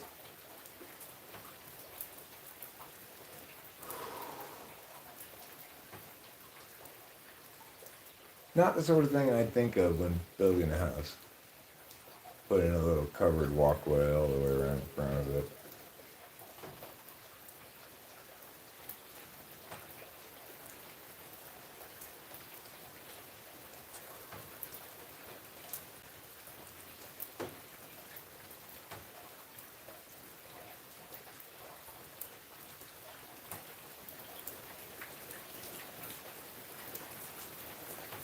We're gonna have our stream back before we know it, at this rate.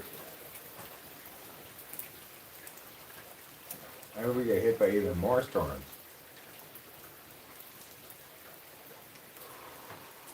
I hope we get hit by so much water that we don't even know what to do with it all. That would be wonderful.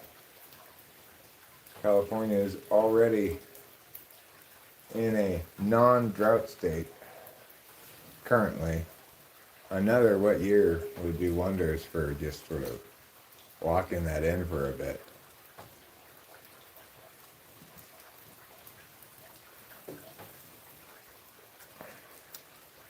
Of course, California does not do a good job of preserving all of its rainwater with aqueducts and stuff. We have some, but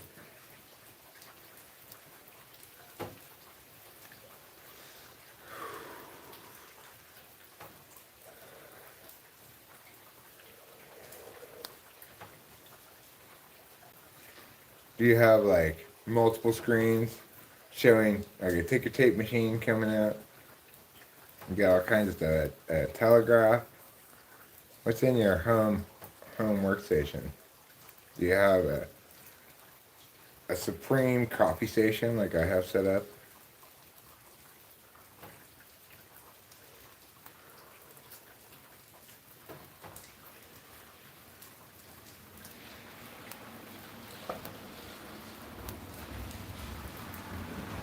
You got one of those like super big maps with like a million different little points of folks, each of them representing one person, and you can zoom in and you can read their consciousness or what they're doing right now, you know. Super ultra wide screen, like the size of our TV. That's a pretty big screen.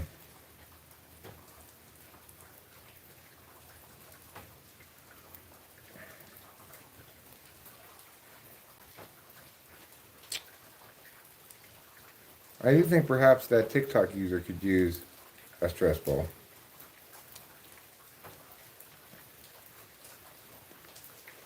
Probably in either the literal or the colloquial sense. 21-9 ratio.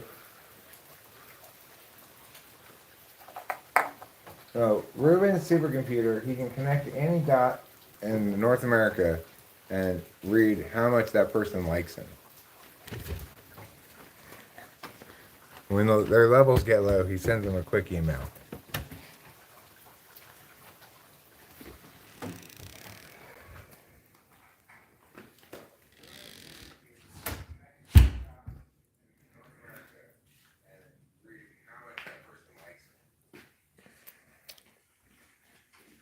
Can you mute? Oh, sorry. That's okay. I'm like so focused on the screen that I don't even realize right now. Okay, you want me to watch you eat? I watched you so many times. Okay, meow. I know we were away for the game. I gotta clean up your piss. Thank you very much. Oh, you're out of food again? Didn't I pour more right when I got home? Here, have some more. Well, thank you for reminding me that to clean up your piss. And thanks a lot for pissing all over. I better just go ahead, eat your food. Yes, I know, eat, go. Can you please not piss on the carpet when we're gone? What the fuck's up with that? We get it, you don't like it, but it's not gonna stop us from going. And then I just have to clean up your piss when I get home. I think there's a Yeah, I know. I'm gonna get that, and we'll get.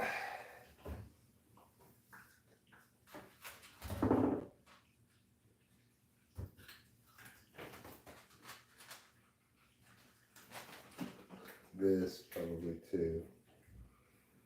And let me get a scrub brush from the garage, and I'll get the wet dry back. Oh. Oh, trouble. You are living up to your name, mister. Did you guys see our new lamps? You can't really see them very well with the light on.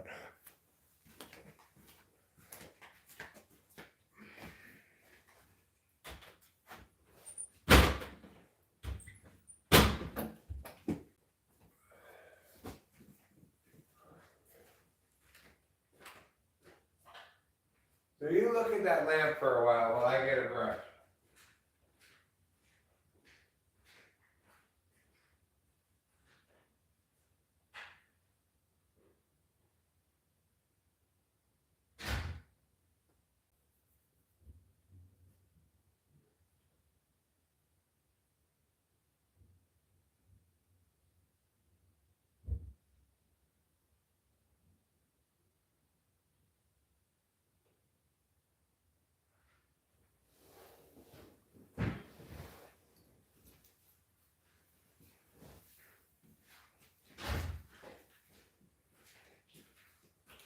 Okay, I got a brush, I got my things. Now I need to get the shop vac. I'll be right back again.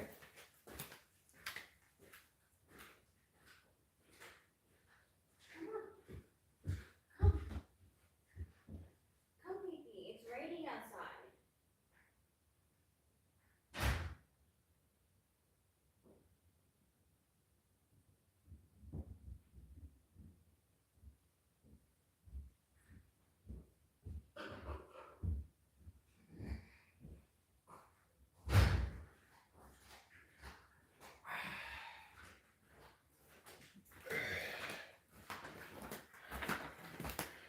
Now, I'm not gonna lie to you. This is gonna be a little bit loud, okay? I want to turn down the volume before I turn this on. This is not my quietest machine. But we've got a little ways to go before it's time to worry about that.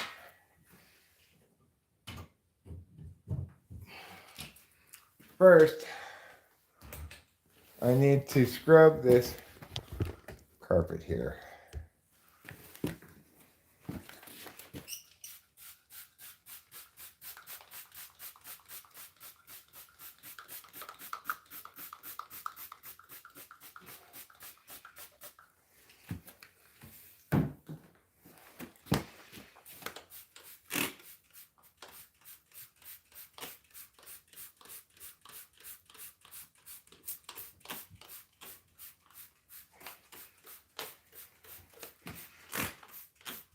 Okay, hopefully it's wet enough.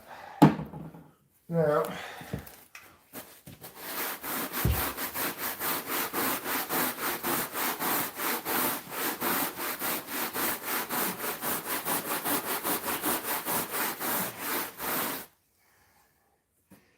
let's vacuum it up. Now it's time to turn down your volume.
Alright, that'll have to do for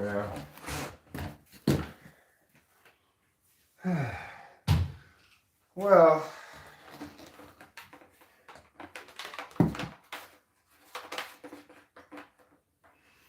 I need to do more carpet cleaning, but it's about all I have the energy for right now.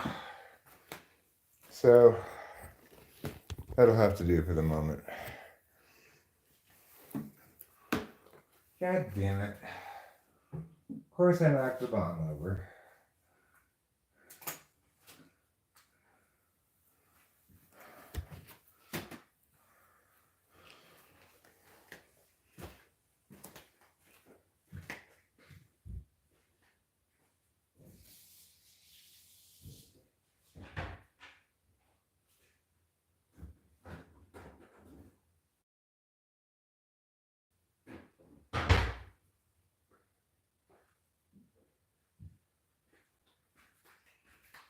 Okay. Now I gotta take the vacuum and the broom back to the garage. Be right back.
Well, I've come up with an explanation for him peeing.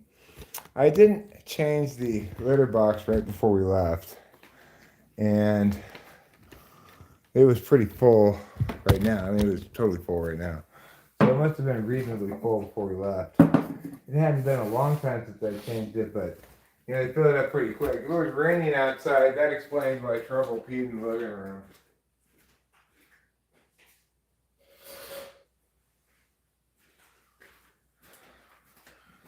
So it's good to have some kind of an explanation, I guess. I don't know if it's accurate, but makes sense.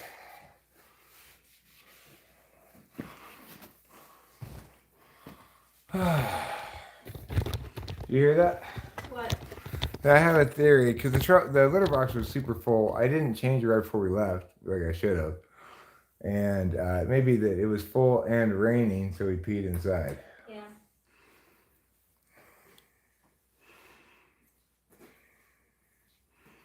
Can I turn out this light? Yes, please. Could you invent a bong that won't spill when tipped over? You'd be better able to invent a bong that won't tip over. Like a weeble wobble.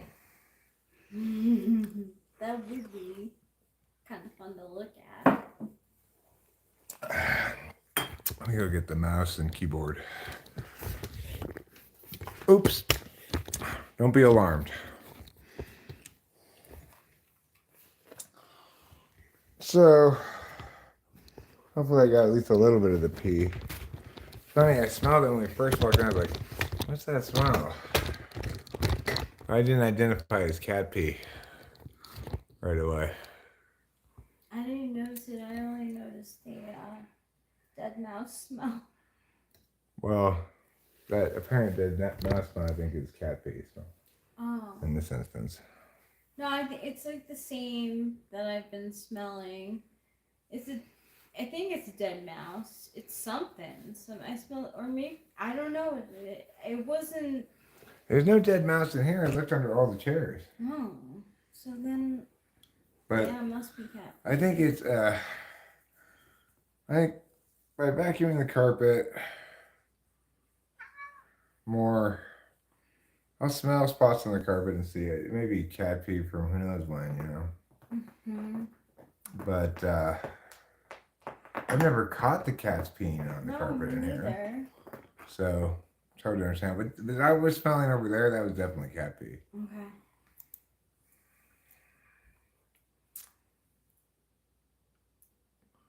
No, not spelled like that, Fly Guy. Spelled Mouse. Cats are great. I tipped over two things, Fly Guy. I tipped over the torch and the bong. So it was a double tip. Oh, a double tip. Yeah. This bong got tipped over. And this torch also got tipped over. Which does, in fact, encourage me to take a bong rip.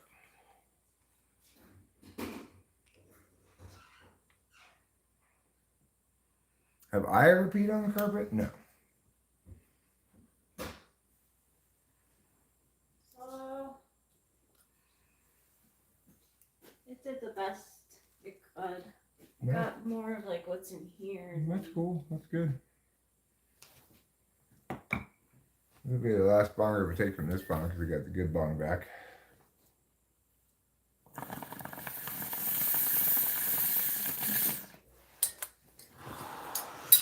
Well, this isn't a bad bong, really.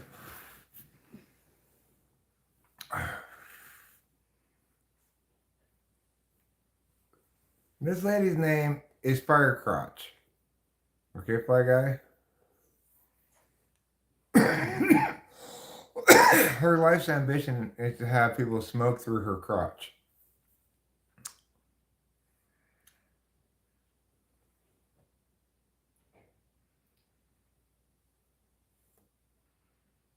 Yeah, if you want to have to carry like a platter to smoke a bong rip.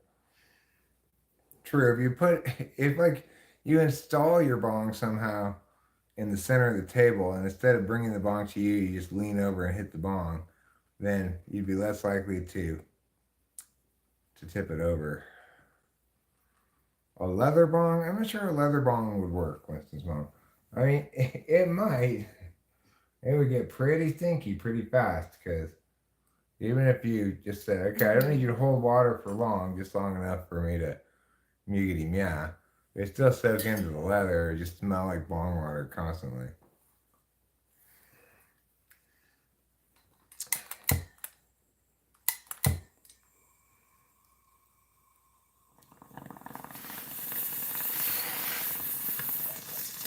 You know what that makes me think of? Those like leather like satchels they had filled with wine back in. Oh, Boda bags. Yeah, is that what they're called? Yeah. What are they? A Boda bag. Boda bag? Yeah. Now, did they have like a lining? I guess they must have like a plastic lining or something. I'm not sure. Maybe not originally though. Let's see. What are Boda bags made of? What are Boda bags made of?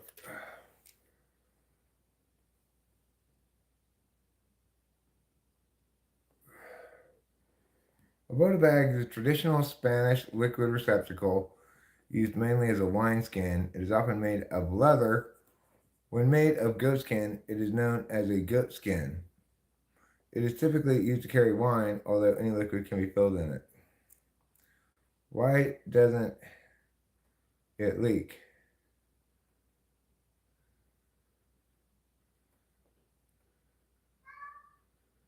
Meow. Meow. Modern Boda bags may have a food-grade latex interior to keep things watertight. Meow. Meow. In the old way, Boda bags are sewing two pieces of leather together with the hair on the inside. The bag is then inflated and lined with resin to seal the interior and prevent leaks. Hmm. What do you know? Meow.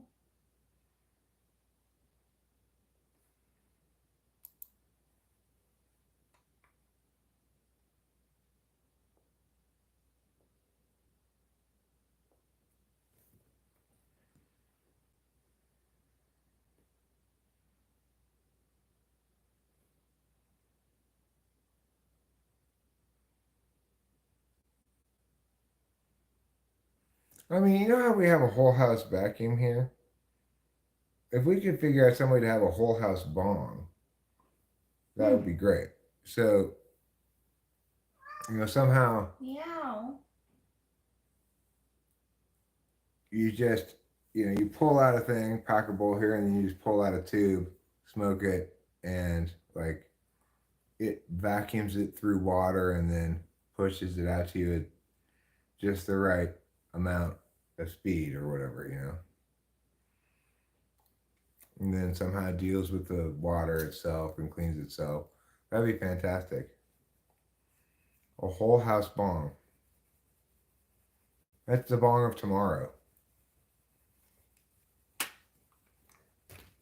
How about a Boda bag that's leather on the outside and marble on the inside? What do you think about that? That'd be a pretty heavy Boda bag.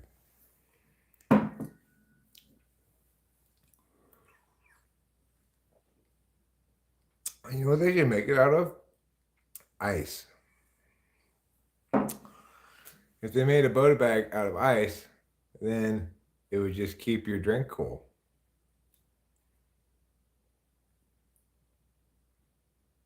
Also boobs. Sure. You can make a Boda bag out of boobs, but like a cow's udder would probably make a natural Boda bag. You want me to watch you eat more because I didn't watch enough last time because I was cleaning up your piss?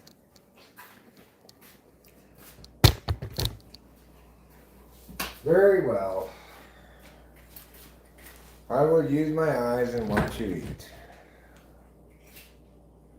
And tell you what a very good kitty you are.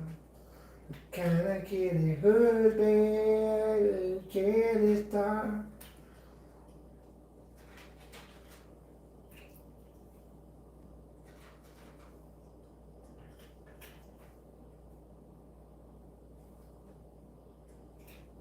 Oh yes, so good and soft.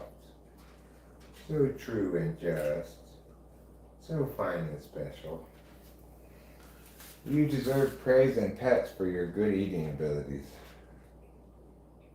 I'm impressed, amazed, delighted, confused, and more.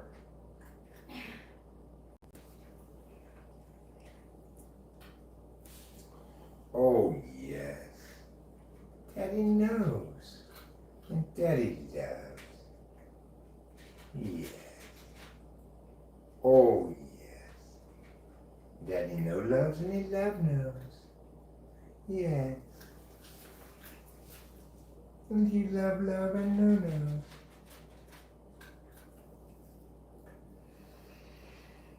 Cause Daddy has feelings in his heart. They're warmth for your kitty parts. Like your kitty back and its kitty fur and your kitty size as you eat and purr, yeah, kitty cat. Oh yes. Daddy knows. Yes, he does. Oh yes. Daddy knows. And Daddy loves. These are the things that Daddy does.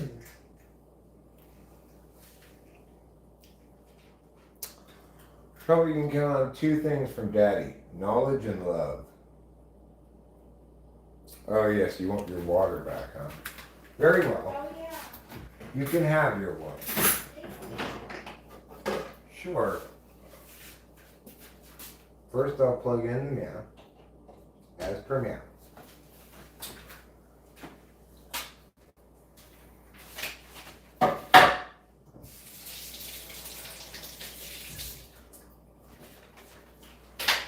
So let me show you at the movies. It's always appropriate to include at the movies. Alright, so this goes in here like that. This comes out of here. You can't see from there. You're looking in the wrong direction. Look over here. This goes through here like this.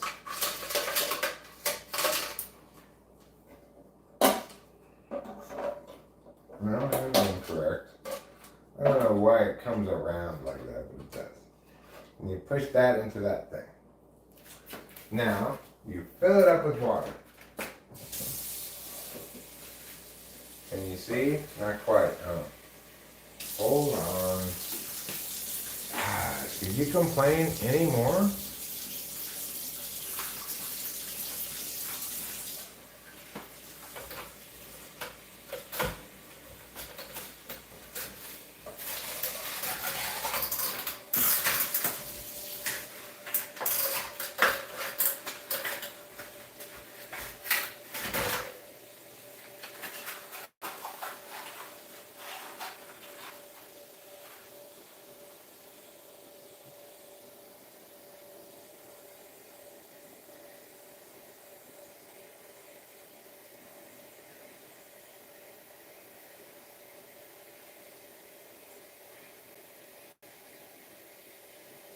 Okay.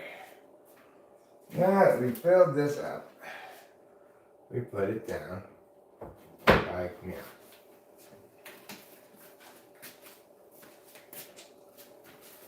And then we move it now so that it's meow. Next, we throw meow away. Next, we get meow. Meow goes like meow, except let's put that side over there.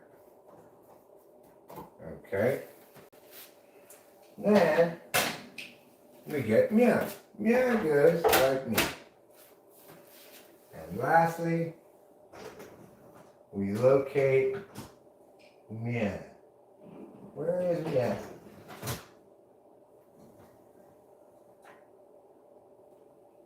I can't find it.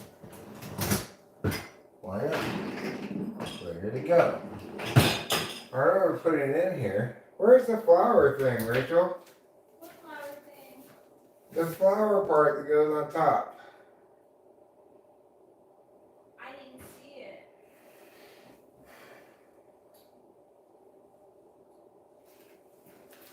It was this blue thing, right? Blue thing. I put it on one of these spikes. Did you take it off by any chance? No. I haven't seen it. What? That's weird. Oh, wait. So. Oh, it's actually white. I pictured this as being blue, but it's actually white. It's blue in the middle. Thank you for finding that, darling. You're welcome. Now that I put that there, I'm going to plug that in as per me. Et voila! Eau de gato. In French, that's water for the cats. Water of the cats. Or maybe that's Spanish. Agua gato. Agua de gato. Agua de gato. Water of the cat. Then, if you want to be super fancy looking in your kitchen, tuck that back there. Then you just push it back so it smushes it. So it's like barely anything now. Look at that. This phone doesn't seem to work anymore. I'm not sure what's up with that phone. Okay, well, I think that's about it for this evening's live stream. Seems like a good time to wrap it up. Maybe watch a little television. I might eat another soft taco. Finish this non-alcoholic beer. And maybe do something productive, like, I don't know, clean or make something or something. So, anyway, thanks so much for being here. I love you very much, and I don't want you to forget that as you're remembering to eat plenty of cheese.